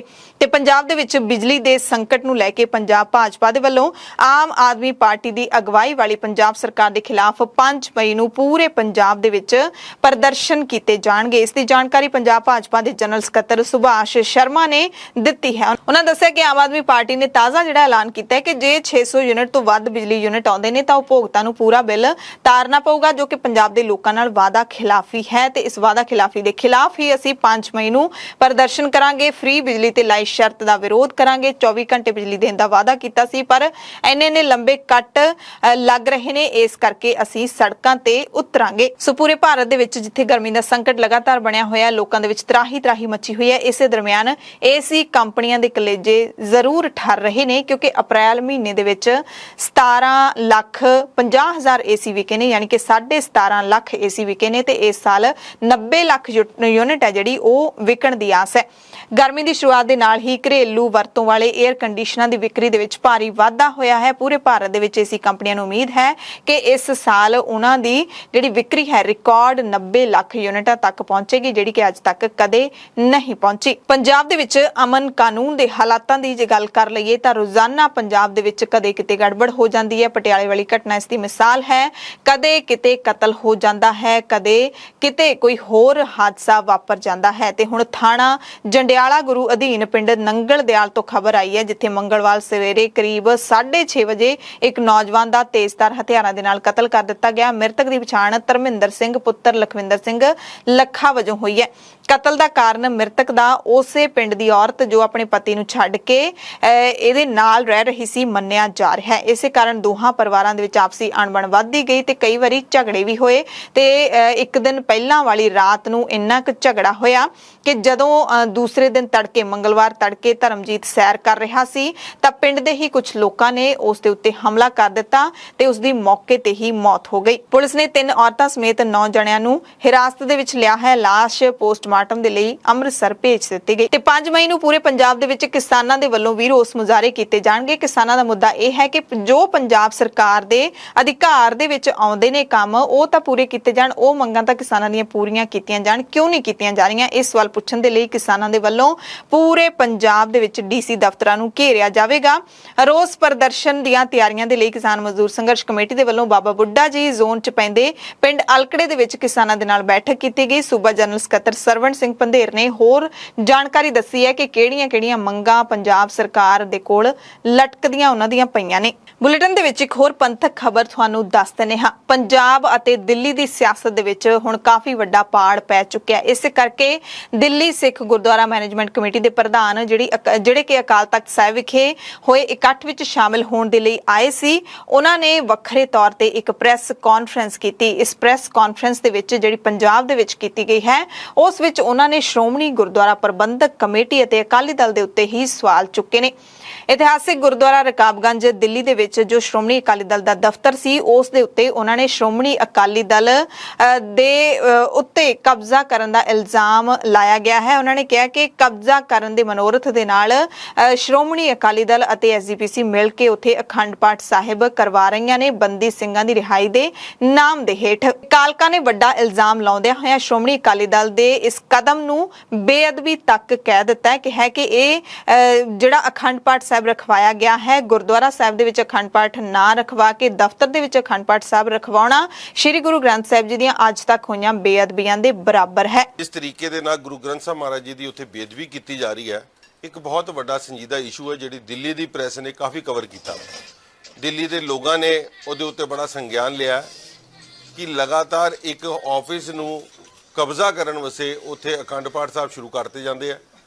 ਇੱਕ ਤੋਂ ਬਾਅਦ ਇੱਕ ਲੜੀ, ਦੂਸਰਾ, ਤੀਸਰਾ, ਮੇਰੇ ਖਿਆਲ ਅੱਜ 18 ਤਰੀਕ ਤੋਂ ਲੈ ਕੇ ਲਗਾਤਾਰ ਉੱਥੇ ਅਖੰਡ ਪਾਠ ਸਾਹਿਬ ਵਿੱਚ ਇਹਨਾਂ ਨੇ 2 ਪਾਠ ਵੀ ਸ਼ੁਰੂ ਕਰਾਏ ਔਰ ਉੱਥੇ ਕਿਹਾ ਜਾ ਰਿਹਾ ਹੈ ਕਿ ਅਸੀਂ ਬੰਦੀ ਸਿੰਘਾਂ ਦੀ ਰਿਹਾਈ ਬਾਰੇ ਇਹ ਪਾਠ ਰੱਖੇ ਨੇ। ਉਸ ਸਥਾਨ ਦੇ ਉੱਤੇ ਲਿਆਏ ਗਏ 15-20 ਨਿਹੰਗ ਸਿੰਘ ਜਥੇਬੰਦੀਆਂ ਦੇ ਬੰਦੇ ਬੈਠੇ ਆ, 10-15 ਸ਼੍ਰੋਮਣੀ ਕਮੇਟੀ ਦੇ ਮੈਂਬਰ ਬੈਠੇ ਆ। ਜਿੱਥੇ ਦਿੱਲੀ ਦੀ ਸੰਗਤ ਦਾ ਕੋਈ ਬੰਦਾ ਨਹੀਂ ਜਾਂਦਾ, ਰਕਾਬਗੰਜ ਸਾਹਿਬ ਦੇ ਕੰਪਲੈਕਸ ਦੇ ਵਿੱਚ ਜਿੱਥੇ ਇਹ ਆਫਿਸ ਸਥਿਤ ਹੈ, ਜਿਹੜਾ ਦਿੱਲੀ ਸਿੱਖ ਗੁਰਦੁਆਰਾ ਕਮੇਟੀ ਦੀ ਪ੍ਰਾਪਰਟੀ ਹੈ, ਉਹਦੇ ਉੱਤੇ ਕਬਜ਼ਾ ਕਰਕੇ ਗੁਰਦੁਆਰੇ ਨੂੰ ਨਾ ਕਰਕੇ ਗੁਰਦੁਆਰੇ ਤੋਂ ਇਲਾਵਾ ਆਪਣੇ ਦਫ਼ਤਰ ਦੇ ਵਿੱਚ ਅਖੰਡ ਪਾਠ ਰੱਖਣਾ, ਮੈਂ ਸਮਝਦਾ ਕਿ ਜਿੰਨੀ ਵੱਡੀ ਬੇਅਦਬੀਆਂ ਇੱਥੇ ਗੁਰੂ ਗ੍ਰੰਥ ਸਾਹਿਬ ਮਹਾਰਾਜ ਦੀਆਂ ਪੰਜਾਬ 'ਚ ਹੋਈਆਂ, ਇਹ ਉਹਦਾ ਉਸ ਤੋਂ ਹੀ ਵੱਡਾ ਨਿਰਾਦਰ ਜਿਹੜਾ ਉੱਥੇ ਕੀਤਾ ਜਾ ਰਿਹਾ। ਪਿਛਲੇ ਦਿਨੀ ਐਸਜੀਪੀਸੀ ਪ੍ਰਧਾਨ ਦੇ ਵੱਲੋਂ ਜੋ ਦਿੱਲੀ ਦੇ ਵਿੱਚ ਪ੍ਰਚਾਰ ਕਰਨ ਦੇ ਲਈ ਜੋ ਐਲਾਨ ਕੀਤੇ ਗਏ ਸੀ ਜਾਂ ਸੰਗਤਾਂ ਦੀ ਯਾਤਰਾ ਦੇ ਐਲਾਨ ਕੀਤੇ ਗਏ ਸੀ, ਉਸ ਤੇ ਵੀ ਕਾਲਕਾ ਨੇ ਸਵਾਲ ਚੁੱਕੇ ਨੇ। ਕਹਿੰਦੇ ਜੋ ਤੁਸੀਂ 5 ਕਰੋੜ ਦਾ ਬਜਟ ਦਿੱਲੀ ਵਾਸਤੇ ਦੇਣ ਦਾ ਐਲਾਨ ਕੀਤਾ ਹੈ, ਕੀ ਤੁਸੀਂ ਇਸ ਨੂੰ ਕਿਸੇ ਐਗਜ਼ੈਕਟਿਵ ਦੇ ਵਿੱਚ ਪਾਸ ਕਰਵਾਇਆ ਹੈ? ਨਾਲ ਹੀ ਜੋ ਧਾਮੀ ਨੇ, ਐਡਵੋਕੇਟ ਧਾਮੀ ਜਿਹੜੇ ਕਿ ਐਸਜੀਪੀਸੀ ਦੇ ਪ੍ਰਧਾਨ ਨੇ, ਉਹਨਾਂ ਨੇ ਦਰਬਾਰ ਸਾਹਿਬ ਦੇ ਦਰਸ਼ਨ ਕਰਵਾਉਣ ਦੇ ਲਈ ਦਿੱਲੀ ਦੀ ਸੰਗਤ ਵਾਸਤੇ ਮੁਫਤ ਬੱਸ ਲਿਜਾਣ ਦਾ ਜਿਹੜਾ ਐਲਾਨ ਕੀਤਾ ਹੈ, ਉਸ ਬਾਰੇ ਉਹਨਾਂ ਕਿਹਾ ਹੈ ਕਿ ਸਾਡੀ ਕਮੇਟੀ ਹੈ ਜਿਹੜੀ ਉਹ ਤਾਂ ਪਹਿਲਾਂ ਹੀ ਅਜਿਹੀਆਂ ਸੇਵਾਵਾਂ ਦਿੱਲੀ ਦੀ ਸੰਗਤ ਨੂੰ ਦੇ ਰਹੀ ਹੈ। ਕਹਿੰਦੇ ਚਾਹੀਦਾ ਤਾਂ ਇਹ ਸੀ ਕਿ ਤੁਸੀਂ ਅੰਮ੍ਰਿਤਸਰ ਤੋਂ ਪੰਜਾਬ ਦੀ ਸਿੱਖ ਸੰਗਤ ਨੂੰ ਦਿੱਲੀ ਦੇ ਜਿਹੜੇ ਇਤਿਹਾਸਿਕ ਗੁਰਦੁਆਰੇ ਨੇ ਉਹਨਾਂ ਦੇ ਦਰਸ਼ਨ ਕਰਵਾਉਣ ਦੇ ਲਈ ਬੱਸਾਂ ਦਾ ਪ੍ਰਬੰਧ ਕਰਦੇ, ਪਰ ਤੁਸੀਂ ਤਾਂ ਉਲਟੀ ਗੰਗਾ ਵਹਾ ਦਿੱਤੀ ਹੈ। ਹਰਮੀਤ ਸਿੰਘ ਕਾਲਕਾ ਨੇ ਸਿੱਧਾ ਇਹਨਾਂ ਇਲਜ਼ਾਮਾਂ ਨੂੰ ਖਾਰਜ ਕਰ ਦਿੱਤਾ ਕਿ ਉਹਨਾਂ ਦੇ ਬੀਜੇਪੀ ਦੇ ਨਾਲ ਕੋਈ ਸੰਬੰਧ ਨਹੀਂ। ਉਹਨਾਂ ਕਿਹਾ ਕਿ ਬੀਜੇਪੀ ਦੇ ਨਾਲ ਕੋਈ ਸਾਡਾ ਸੰਬੰਧ ਨਹੀਂ ਹੈ, ਅਸੀਂ ਇੱਕ ਕਮੇਟੀ ਹਾਂ ਤੇ ਅਸੀਂ ਪਾਰਟੀ ਨਹੀਂ ਹਾਂ, ਪਰ ਅਸੀਂ ਸਰਕਾਰਾਂ ਦੇ ਨਾਲ ਰਲ ਕੇ ਹੀ ਚੱਲਣਾ ਹੈ ਜੇ ਅਸੀਂ ਸਿੱਖਾਂ ਦੇ ਮਸਲੇ ਹੱਲ ਕਰਵਾਉਣੇ ਨੇ। ਉਹਨਾਂ ਕਿਹਾ ਕਿ ਮਨਜਿੰਦਰ ਸਿੰਘ ਸਿਰਸਾ ਖੁੱਲੇ ਤੌਰ ਤੇ ਪਾਰਟੀ ਦੇ ਵਿੱਚ ਚਲੇ ਗਏ ਨੇ, ਉਹਨਾਂ ਦੇ ਸਾਡੇ ਨਾਲ ਪੁਰਾਣੇ ਸੰਬੰਧ ਨੇ, ਪਰ ਇਸ ਦਾ ਮਤਲਬ ਇਹ ਨਹੀਂ ਕਿ ਸਾਨੂੰ ਬੀਜੇਪੀ ਚਲਾ ਰਹੀ ਹੈ। ਲਾਲ ਕਿਲੇ ਦੇ ਪਿਛਲੇ ਦਿਨੀ ਸ਼੍ਰੀ ਗੁਰੂ ਤੇਗ ਬਹਾਦਰ ਸਾਹਿਬ ਦੇ ਪ੍ਰਕਾਸ਼ ਦਿਹਾੜੇ ਮੌਕੇ ਤਖਤਾਂ ਦੇ ਜਥੇਦਾਰ ਕਿਉਂ ਨਹੀਂ ਪਹੁੰਚੇ, ਐਸਜੀਪੀਸੀ ਪ੍ਰਧਾਨ ਕਿਉਂ ਨਹੀਂ ਪਹੁੰਚੇ, ਇਸ ਤੇ ਵੀ ਕਾਲਕਾ ਨੇ ਸਵਾਲ ਚੁੱਕੇ। ਦਿੱਲੀ ਸਿੱਖ ਗੁਰਦੁਆਰਾ ਪ੍ਰਬੰਧਕ ਕਮੇਟੀ ਦੇ ਸਾਰੇ ਮੈਂਬਰ ਸ਼੍ਰੋਮਣੀ ਅਕਾਲੀ ਦਲ ਦਿੱਲੀ ਸਟੇਟ ਦੇ ਮੈਂਬਰ ਨੇ। ਸ਼੍ਰੋਮਣੀ ਅਕਾਲੀ ਦਲ ਦਿੱਲੀ ਸਟੇਟ ਤੋਂ ਸਾਰਿਆਂ ਨੇ ਇੱਕ ਸਾਨੂੰ ਐਫੀਡੇਵਿਟ ਤੱਕ ਦਿੱਤਾ ਹੋਇਆ ਕਿ ਅਸੀਂ ਇਹਦੇ ਮੈਂਬਰ ਹੈਗੇ ਆ। ਸਾਡਾ ਭਾਰਤੀ ਜਨਤਾ ਪਾਰਟੀ ਦੇ ਨਾਲ ਕੋਈ ਲੈਣਾ ਦੇਣਾ ਨਹੀਂ। ਦਿੱਲੀ ਦੇ ਵਿੱਚ ਸਰਕਾਰ ਕੇਂਦਰ ਦੀ ਬੈਠੀ ਹੈ ਔਰ ਸਾਨੂੰ ਸਰਕਾਰਾਂ ਕੋ ਕੰਮ ਕਰਾਣੇ ਆ।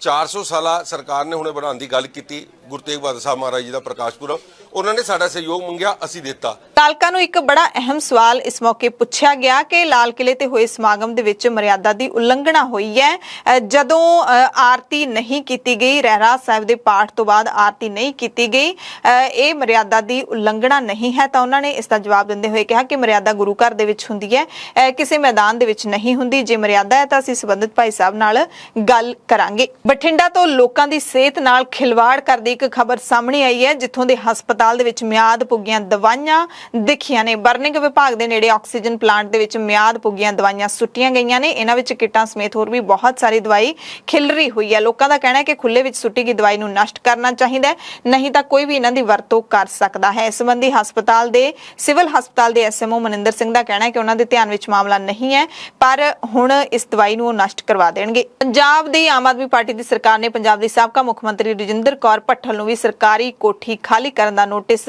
ਜਾਰੀ ਕਰ ਦਿੱਤਾ ਹੈ। 5 ਮਈ ਤੱਕ ਉਹਨਾਂ ਨੂੰ ਸਰਕਾਰੀ ਕੋਠੀ ਖਾਲੀ ਕਰਨ ਦੇ ਹੁਕਮ ਦਿੱਤੇ ਗਏ ਨੇ। ਚੰਡੀਗੜ੍ਹ ਦੇ ਸੈਕਟਰ 2 ਦੇ ਵਿੱਚ ਕੋਠੀ ਨੰਬਰ 8 ਰਜਿੰਦਰ ਕੌਰ ਭੱਠਲ ਕੋਲ ਹੈ। ਦਰਅਸਲ ਪਿਛਲੇ ਦਿਨੀ ਜਦੋਂ ਯੋਜਨਾ ਬੋਰਡ ਨੂੰ ਭੰਗ ਕਰ ਦਿੱਤਾ ਗਿਆ ਹੈ, ਜਿਸ ਦੇ ਵਾਈਸ ਚੇਅਰਮੈਨ ਬੀਬੀ ਰਜਿੰਦਰ ਕੌਰ ਭੱਠਲ ਸਨ, ਜਿਨ੍ਹਾਂ ਨੂੰ ਕੈਬਨਿਟ ਰੈਂਕ ਦੀਆਂ ਸਾਰੀਆਂ ਸਹੂਲਤਾਂ ਮਿਲਦੀਆਂ ਸਨ, ਤਾਂ ਉਸ ਯੋਜਨਾ ਬੋਰਡ ਦੇ ਭੰਗ ਹੋਣ ਦੇ ਨਾਲ ਰਜਿੰਦਰ ਕੌਰ ਭੱਠਲ ਦਾ ਅਹੁਦਾ ਵੀ ਚਲਾ ਗਿਆ ਹੈ। ਇਸ ਕਰਕੇ ਕੋਠੀ ਖਾਲੀ ਕਰਵਾਈ ਜਾ ਰਹੀ ਹੈ। ਮੌਸਮ ਦੇ ਹਾਲਾਤ ਦੱਸ ਦਈਏ ਤਾਂ ਪੂਰੇ ਪੰਜਾਬ ਦੇ ਵਿੱਚ ਕਈ ਥਾਵਾਂ ਦੇ ਉੱਤੇ ਬੱਦਲਵਾਈ ਛਾਈ ਰਹੀ, ਤੇਜ਼ ਹਵਾਵਾਂ ਜਿਹੜੀਆਂ ਉਹ ਚੱਲਦੀਆਂ ਰਹੀਆਂ। ਹਾਲਾਂਕਿ ਹਨੇਰੀਆਂ ਤੋਂ ਬਚਾ ਰਿਹਾ, ਪਰ ਤੇਜ਼ ਹਵਾਵਾਂ ਚੱਲਣ ਕਾਰਨ ਮੌਸਮ ਹੈ ਜਿਹੜਾ ਥੋੜਾ ਜਿਹਾ ਬਦਲ ਜ਼ਰੂਰ ਗਿਆ, ਖੁਸ਼ਨੁਮਾ ਹੋ ਗਿਆ ਮੌਸਮ। ਪਰ ਇਸ ਦੇ ਨਾਲ ਹੀ ਹਿਮਾਚਲ ਦੇ ਚੰਬਾ ਦੇ ਵਿੱਚ ਭਾਰੀ ਮੀਂਹ ਦੇ ਨਾਲ ਹਾਲਾਤ ਵਿਗੜ ਗਏ ਨੇ। ਚੰਬਾ ਦੇ ਵਿੱਚ ਇੰਨਾ ਕੁ ਜ਼ਿਆਦਾ ਮੀਂਹ ਪਿਆ ਕਿ ਇੱਥੇ ਸੜਕਾਂ ਨੇ ਜਿਹੜੀਆਂ ਉਹ ਪਾਣੀ ਦੇ ਨਾਲ ਭਰ ਗਈਆਂ ਨੇ, ਜਨਜੀਵਨ ਠੱਪ ਹੋ ਕੇ ਰਹਿ ਗਿਆ। ਸ਼ਿਮਲਾ ਦੇ ਵਿੱਚ ਵੀ ਮੰਗਲਵਾਰ ਨੂੰ ਮੀਂਹ ਦੇ ਨਾਲ ਗੜੇਮਾਰੀ ਹੋਈ ਹੈ। ਭਾਰੀ ਮੀਂਹ ਪਿਆ ਹੈ ਇੱਥੇ ਵੀ, ਤੇ ਗੜੇਮਾਰੀ ਵੀ ਵੱਡੀ ਮਾਤਰਾ ਦੇ ਵਿੱਚ ਹੋਈ ਹੈ। ਤੇ ਪੰਜਾਬ ਦੇ ਵਿੱਚ ਵੀ ਮੌਸਮ ਵਿਭਾਗ ਦੇ ਅੰਦਾਜ਼ਿਆਂ ਦੇ ਮੁਤਾਬਿਕ ਕਈ ਥਾਵਾਂ ਤੇ ਹਲਕਾ ਮੀਂਹ ਪੈਣ ਦੀਆਂ ਖਬਰਾਂ ਮਿਲੀਆਂ ਨੇ, ਤੇ ਮੌਸਮ ਵਿਭਾਗ ਨੇ 6 ਮਈ ਤੱਕ ਅਜਿਹੇ ਹਾਲਾਤ ਰਹਿਣ ਦਾ ਅੰਦਾਜ਼ਾ ਦਿੱਤਾ ਹੈ। ਬੁਲੇਟਿਨ ਦੇ ਵਿੱਚ ਕੁਝ ਅਹਿਮ ਖਬਰਾਂ ਪੂਰੇ ਭਾਰਤ ਤੇ ਪੂਰੀ ਦੁਨੀਆ ਤੋਂ ਤੁਹਾਨੂੰ ਦੱਸ ਦਿੰਦੇ ਹਾਂ। ਕਾਂਗਰਸ ਪਾਰਟੀ ਦੇ ਕੌਮੀ ਲੀਡਰ ਰਾਹੁਲ ਗਾਂਧੀ ਇੱਕ ਨਵੇਂ ਵਿਵਾਦ ਦੇ ਵਿੱਚ ਫਸ ਗਏ ਨੇ। ਰਾਹੁਲ ਗਾਂਧੀ ਦੀ ਵਿਦੇਸ਼ ਵਿੱਚ ਪਾਰਟੀ ਕਰਦਿਆਂ ਦੀ ਇੱਕ ਵੀਡੀਓ ਵਾਇਰਲ ਹੋਈ ਹੈ, ਜਿਸ ਕਾਰਨ ਬੀਜੇਪੀ ਅਤੇ ਕਾਂਗਰਸ ਦੇ ਲੀਡਰਾਂ ਦੇ ਵਿਚਾਲੇ ਸ਼ਬਦੀ ਜੰਗ ਛਿੜ ਪਈ ਹੈ। ਬੀਜੇਪੀ ਨੇ ਸਾਬਕਾ ਕਾਂਗਰਸ ਪ੍ਰਧਾਨ ਤੇ ਅਜਿਹੇ ਸਮੇਂ ਦੇਸ਼ ਤੋਂ ਲਾਪਤਾ ਹੋਣ ਦਾ ਦੋਸ਼ ਲਾਇਆ ਜਦੋਂ ਕਾਂਗਰਸ ਡੂੰਘੇ ਲੀਡਰਸ਼ਿਪ ਸੰਕਟ ਦੇ ਵਿੱਚ ਹੈ। ਰਾਜਸਥਾਨ ਦੇ ਵਿੱਚ ਤਣਾਅ ਪੈਦਾ ਹੋ ਗਿਆ ਹੈ ਤੇ ਅਜਿਹੇ ਵਿੱਚ ਕਾਂਗਰਸ ਦੇ ਲੀਡਰ ਕਹਿੰਦੇ ਬਾਹਰ ਤੁਰੇ ਫਿਰਦੇ ਨੇ। ਰਾਹੁਲ ਗਾਂਧੀ ਤੇ ਨਿਸ਼ਾਨਾ ਲਾਉਂਦਿਆਂ ਕੇਂਦਰੀ ਮੰਤਰੀ ਮੁਖਤਾਰ ਅਬਾਸ ਨਕਵੀ ਨੇ ਉਹਨਾਂ ਨੂੰ ਪੂਰੇ ਸਮੇਂ ਦਾ ਸੈਲਾਨੀ ਤੇ ਪਾਰਟ ਟਾਈਮ ਸਿਆਸਤਦਾਨ ਕਰਾਰ ਦਿੱਤਾ ਹੈ, ਪਖੰਡੀ ਦੱਸਿਆ ਹੈ। ਅਮਿਤ ਮਾਲਵੀਆ ਨੇ ਵੀ ਇਸ ਸੰਬੰਧੀ ਟਵੀਟ ਕੀਤਾ ਹੈ ਤੇ ਇਸ ਦੇ ਜਵਾਬ ਦੇ ਵਿੱਚ ਕਾਂਗਰਸ ਲੀਡਰ ਰਣਦੀਪ ਸੁਰਜੇਵਾਲਾ ਨੇ ਪ੍ਰਤੀਕਿਰਿਆ ਦਿੰਦੇ ਹੋਏ ਕਿਹਾ ਕਿ ਰਾਹੁਲ ਗਾਂਧੀ ਸਾਡੇ ਮਿੱਤਰ ਮੁਲਕ ਨੇਪਾਲ ਦੇ ਵਿੱਚ ਗਏ ਨੇ, ਆਪਣੀ ਦੋਸਤ ਦੇ ਵਿਆਹ ਸਮਾਗਮ ਵਿੱਚ ਸ਼ਾਮਿਲ ਹੋਣ ਲਈ ਗਏ ਨੇ। ਰਾਹੁਲ ਗਾਂਧੀ PM ਮੋਦੀ ਦੀ ਤਰ੍ਹਾਂ ਬਿਨ ਬੁਲਾਏ ਮਹਿਮਾਨ ਦੇ ਵਜੋਂ ਪਾਕਿਸਤਾਨ ਦੇ ਵਜ਼ੀਰ ਆਜ਼ਮ ਕੋਲ ਕੇਕ ਕੱਟਣ ਨਹੀਂ ਗਏ। ਭਾਰਤ ਦੇ ਕਾਨੂੰਨ ਮੰਤਰੀ ਕਿਰਨ ਰਿਜੀਜੂ ਨੇ ਵੀ ਟਵੀਟ ਕੀਤਾ, ਕਹਿੰਦੇ ਪਾਰਟੀਆਂ, ਛੁੱਟੀਆਂ, ਪਲੇਜਰ ਟ੍ਰਿਪ, ਨਿੱਜੀ ਵਿਦੇਸ਼ੀ ਯਾਤਰਾਵਾਂ ਹੁਣ ਇਹ ਦੇਸ਼ ਦੇ ਲਈ ਕੋਈ ਨਵੀਆਂ ਨਹੀਂ ਹਨ। ਜੇ ਕੋਈ ਆਮ ਨਾਗਰਿਕ ਅਜਿਹਾ ਕਰੇ ਤਾਂ ਕੋਈ ਸਮੱਸਿਆ ਨਹੀਂ, ਪਰ ਜਦੋਂ ਕਿ ਇੱਕ ਸੰਸਦ ਮੈਂਬਰ ਅਤੇ ਸਿਆਸੀ ਪਾਰਟੀ ਦਾ ਮੈਂਬਰ ਅਜਿਹਾ ਕਰਦਾ ਹੈ ਤਾਂ ਕੀ। ਯੂਪੀ ਦੇ ਵਿੱਚ ਵੱਡਾ ਸੜਕ ਹਾਦਸਾ ਵਾਪਰਿਆ ਹੈ, ਜਿੱਥੇ ਕਿਆਮਗੰਜ ਰੋਡ ਤੇ ਬਲੈਰੋ ਤੇ ਟੈਂਪੂ ਦੀ ਟੱਕਰ ਵਿੱਚ 7 ਜਣਿਆਂ ਦੀ ਮੌਤ ਹੋ ਗਈ ਤੇ 8 ਜਣੇ ਜ਼ਖਮੀ ਹੋ ਗਏ ਨੇ। ਜ਼ਿਆਦਾਤਰ ਸਵਾਰੀਆਂ ਔਰਤਾਂ ਸਨ। ਮਰਨ ਵਾਲੇ ਸਾਰੇ ਟੈਂਪੂ ਦੇ ਵਿੱਚ ਸਵਾਰ ਸਨ। ਟੱਕਰ ਇੰਨੀ ਜ਼ਬਰਦਸਤ ਸੀ ਕਿ ਟੈਂਪੂ ਪੂਰੀ ਤਰ੍ਹਾਂ ਤਬਾਹ ਹੋ ਗਿਆ। ਟੈਂਪੂ ਦੇ ਵਿੱਚ ਸਵਾਰ ਲੋਕ ਸਤਸੰਗ ਵਿੱਚ ਸ਼ਾਮਿਲ ਹੋਣ ਦੇ ਲਈ ਜਾ ਰਹੇ ਸਨ। ਮੁੱਖ ਮੰਤਰੀ ਯੋਗੀ ਆਦਿੱਤਿਆਨਾਥ ਨੇ ਘਟਨਾ ਤੇ ਦੁੱਖ ਪ੍ਰਗਟ ਕੀਤਾ ਹੈ ਤੇ ਜ਼ਖਮੀਆਂ ਦਾ ਸਹੀ ਇਲਾਜ ਯਕੀਨੀ ਬਣਾਉਣ ਦੇ ਹੁਕਮ ਦਿੱਤੇ ਨੇ। ਮਹਾਰਾਸ਼ਟਰ ਤੋਂ ਖਬਰ ਹੈ, ਜਿੱਥੇ ਠਾਣੇ ਜ਼ਿਲ੍ਹੇ ਦੀ ਵਿਸ਼ੇਸ਼ ਪੋਕਸੋ ਅਦਾਲਤ ਨੇ ਮਾਨਸਿਕ ਤੌਰ ਤੇ ਅਸਮਰੱਥ ਨਾਬਾਲਿਗ ਧੀ ਨਾਲ ਕਈ ਵਾਰੀ ਬਲਾਤਕਾਰ ਕਰਨ ਦੇ ਦੋਸ਼ ਵਿੱਚ ਪਿਤਾ ਅਤੇ ਉਸਦੇ ਪੁੱਤਰ ਨੂੰ 10 ਸਾਲ ਸਖਤ ਕੈਦ ਦੀ ਸਜ਼ਾ ਸੁਣਾਈ ਹੈ। ਬਹੁਤ ਹੀ ਘਿਨਾਉਣੀ ਹਰਕਤ ਪਿਓ ਪੁੱਤ ਨੇ ਕੀਤੀ ਹੈ। ਬਾਲ ਜਿਨਸੀ ਅਪਰਾਧਾਂ ਦੀ ਸੁਰੱਖਿਆ ਯਾਨੀ ਕਿ ਵਿਸ਼ੇਸ਼ ਪੋਕਸੋ ਅਦਾਲਤ ਦੀ ਜੱਜ ਕਵਿਤਾ ਡੀ ਸ਼ਿਰਬਾਤੇ ਨੇ ਇਸ ਮਾਮਲੇ ਵਿੱਚ ਫੈਸਲਾ ਸੁਣਾਉਂਦੇ ਹੋਏ ਦੋਵਾਂ ਦੋਸ਼ੀ ਪਿਓ ਪੁੱਤਰਾਂ ਨੂੰ ਭਾਰਤੀ ਦੰਡਾਵਲੀ ਤੇ ਪੋਕਸੋ ਐਕਟ ਦੇ ਤਹਿਤ ਦੋਸ਼ੀ ਠਹਿਰਾਇਆ ਗਿਆ ਤੇ ਉਹਨਾਂ ਨੂੰ 5-5 ਹਜ਼ਾਰ ਦਾ ਜੁਰਮਾਨਾ ਵੀ ਲਾਇਆ ਗਿਆ ਹੈ। ਵਿਸ਼ੇਸ਼ ਸਰਕਾਰੀ ਵਕੀਲ ਨੇ ਅਦਾਲਤ ਨੂੰ ਦੱਸਿਆ ਕਿ 52 ਸਾਲਾ ਦੋਸ਼ੀ ਤੇ ਉਸਦਾ 25 ਸਾਲਾ ਪੁੱਤਰ, ਇਹਨਾਂ ਦੋਵਾਂ ਨੇ 2017 ਤੋਂ ਭਿਵੰਡੀ ਸਥਿਤ ਆਪਣੇ ਘਰ ਦੇ ਵਿੱਚ ਆਪਣੀ ਧੀ ਤੇ ਆਪਣੀ ਭੈਣ ਦੇ ਨਾਲ ਕਈ ਵਾਰੀ ਬਲਾਤਕਾਰ ਕੀਤਾ। ਉਦੋਂ ਉਸ ਬੱਚੀ ਦੀ ਉਮਰ 15 ਸਾਲ ਦੀ ਸੀ। ਜ਼ਾਹਿਰ ਤੌਰ ਤੇ ਅਜਿਹੇ ਜਿਹੜੇ ਦੋਸ਼ੀ ਲੋਕ ਨੇ, ਅਜਿਹੇ ਘਿਨਾਉਣੀਆਂ ਹਰਕਤਾਂ ਕਰਨ ਵਾਲੇ ਘਟੀਆ ਕਿਸਮ ਦੇ ਲੋਕ ਨੇ, ਉਹਨਾਂ ਨੂੰ ਸਖਤ ਤੋਂ ਸਖਤ ਮਿਸਾਲੀ ਸਜ਼ਾ ਮਿਲਣੀ ਚਾਹੀਦੀ ਹੈ। ਭਾਰਤ ਦੇ ਨੋਬਲ ਪੁਰਸਕਾਰ ਜੇਤੂ ਕੈਲਾਸ਼ ਸਤਿਆਰਥੀ ਨੇ ਇੱਕ ਭਵਿੱਖਬਾਣੀ ਕਰਦਿਆਂ ਕਿਹਾ ਕਿ ਭਾਰਤ ਨੇ ਬਾਲ ਮਜ਼ਦੂਰੀ ਦੀ ਸਮੱਸਿਆ ਨਾਲ ਨਜਿੱਠਣ ਲਈ ਪਿਛਲੇ ਕੁਝ ਸਾਲਾਂ ਦੇ ਵਿੱਚ ਸ਼ਲਾਘਾਯੋਗ ਕਦਮ ਚੁੱਕੇ ਨੇ। ਉਹਨਾਂ ਨੇ ਕਿਹਾ ਕਿ ਮੈਨੂੰ ਭਰੋਸਾ ਹੈ ਕਿ 2047 ਤੱਕ ਦੇਸ਼ ਦਾ ਹਰ ਬੱਚਾ ਸੁਰੱਖਿਅਤ ਹੋਏਗਾ ਤੇ ਸਿੱਖਿਅਤ ਹੋਏਗਾ, ਯਾਨੀ ਕਿ ਪੜ੍ਹਿਆ ਲਿਖਿਆ ਹੋਏਗਾ ਅਤੇ ਰੁਜ਼ਗਾਰ ਵਾਲਾ ਹੋਏਗਾ। ਭਾਰਤ 2047 ਦੇ ਵਿੱਚ ਆਜ਼ਾਦੀ ਦੀ 100ਵੀਂ ਵਰ੍ਹੇਗੰਢ ਮਨਾਏਗਾ। ਪ੍ਰਧਾਨ ਮੰਤਰੀ ਨਰਿੰਦਰ ਮੋਦੀ ਆਪਣੇ ਜਰਮਨੀ ਦੌਰੇ ਤੋਂ ਬਾਅਦ 3 ਦੇਸ਼ਾਂ ਦੀ ਯੂਰਪ ਯਾਤਰਾ ਦੇ ਦੂਸਰੇ ਪੜਾਅ ਦੇ ਵਿੱਚ ਡੈਨਮਾਰਕ ਪਹੁੰਚ ਗਏ ਨੇ। ਇਸ ਤੋਂ ਪਹਿਲਾਂ ਵਿਦੇਸ਼ ਮੰਤਰਾਲੇ ਨੇ ਟਵੀਟ ਕੀਤਾ ਕਿ ਪ੍ਰਧਾਨ ਮੰਤਰੀ ਨਰਿੰਦਰ ਮੋਦੀ ਦਾ ਪਹਿਲਾ ਪੜਾਅ ਸਮਾਪਤ ਹੋਇਆ। ਭਾਰਤ ਜਰਮਨੀ ਭਾਈਵਾਲੀ ਨੂੰ ਹੋਰ ਮਜ਼ਬੂਤ ਕੀਤਾ। ਅਗਲੀ ਮੰਜ਼ਿਲ ਕੋਪਨਹੇਗਨ ਹੈ। ਪ੍ਰਧਾਨ ਮੰਤਰੀ ਜੀ ਦੇ ਇਹਨਾਂ ਦੌਰਿਆਂ ਤੇ ਲੋਕ ਕਾਫੀ ਮਸ਼ਕਰੀਆਂ ਵੀ ਕਰ ਰਹੇ ਨੇ, ਕਿਉਂਕਿ ਕਰੋਨਾ ਦੇ ਸਮੇਂ ਦੌਰਾਨ ਭਾਰਤ ਦੇ ਪ੍ਰਧਾਨ ਮੰਤਰੀ ਨੂੰ ਮੁਲਕ ਤੋਂ ਬਾਹਰ ਜਾਣ ਦਾ ਮੌਕਾ ਨਹੀਂ ਮਿਲਿਆ ਤੇ ਜਦੋਂ ਤੋਂ ਮੋਦੀ ਪ੍ਰਧਾਨ ਮੰਤਰੀ ਬਣੇ ਨੇ ਉਹ ਤਕਰੀਬਨ ਹਰੇਕ ਮੁਲਕ ਦੀ ਯਾਤਰਾ ਕਰਦੇ ਰਹਿੰਦੇ ਨੇ। ਇੰਨੀ ਭਾਰਤ ਦੇ ਵਿਦੇਸ਼ ਮੰਤਰੀ ਯਾਤਰਾ ਨਹੀਂ ਕਰਦੇ ਜਿੰਨੀ ਭਾਰਤ ਦੇ ਪ੍ਰਧਾਨ ਮੰਤਰੀ ਕਰਦੇ ਨੇ। ਐਮਰਜੈਂਸੀ ਬੁਲੇਟਿਨ ਦੇ ਵਿੱਚ ਤੁਹਾਡੇ ਸਭ ਤੋਂ ਇਜਾਜ਼ਤ ਚਾਹੁੰਦੇ ਹਾਂ। ਸਵੇਰ ਦੀਆਂ ਖਬਰਾਂ 'ਚ ਫਿਰ ਮਿਲਾਂਗੇ। ਤੁਸੀਂ ਸਾਰੇ ਆਪਣਾ ਧਿਆਨ ਰੱਖਿਓ। ਧੰਨਵਾਦ।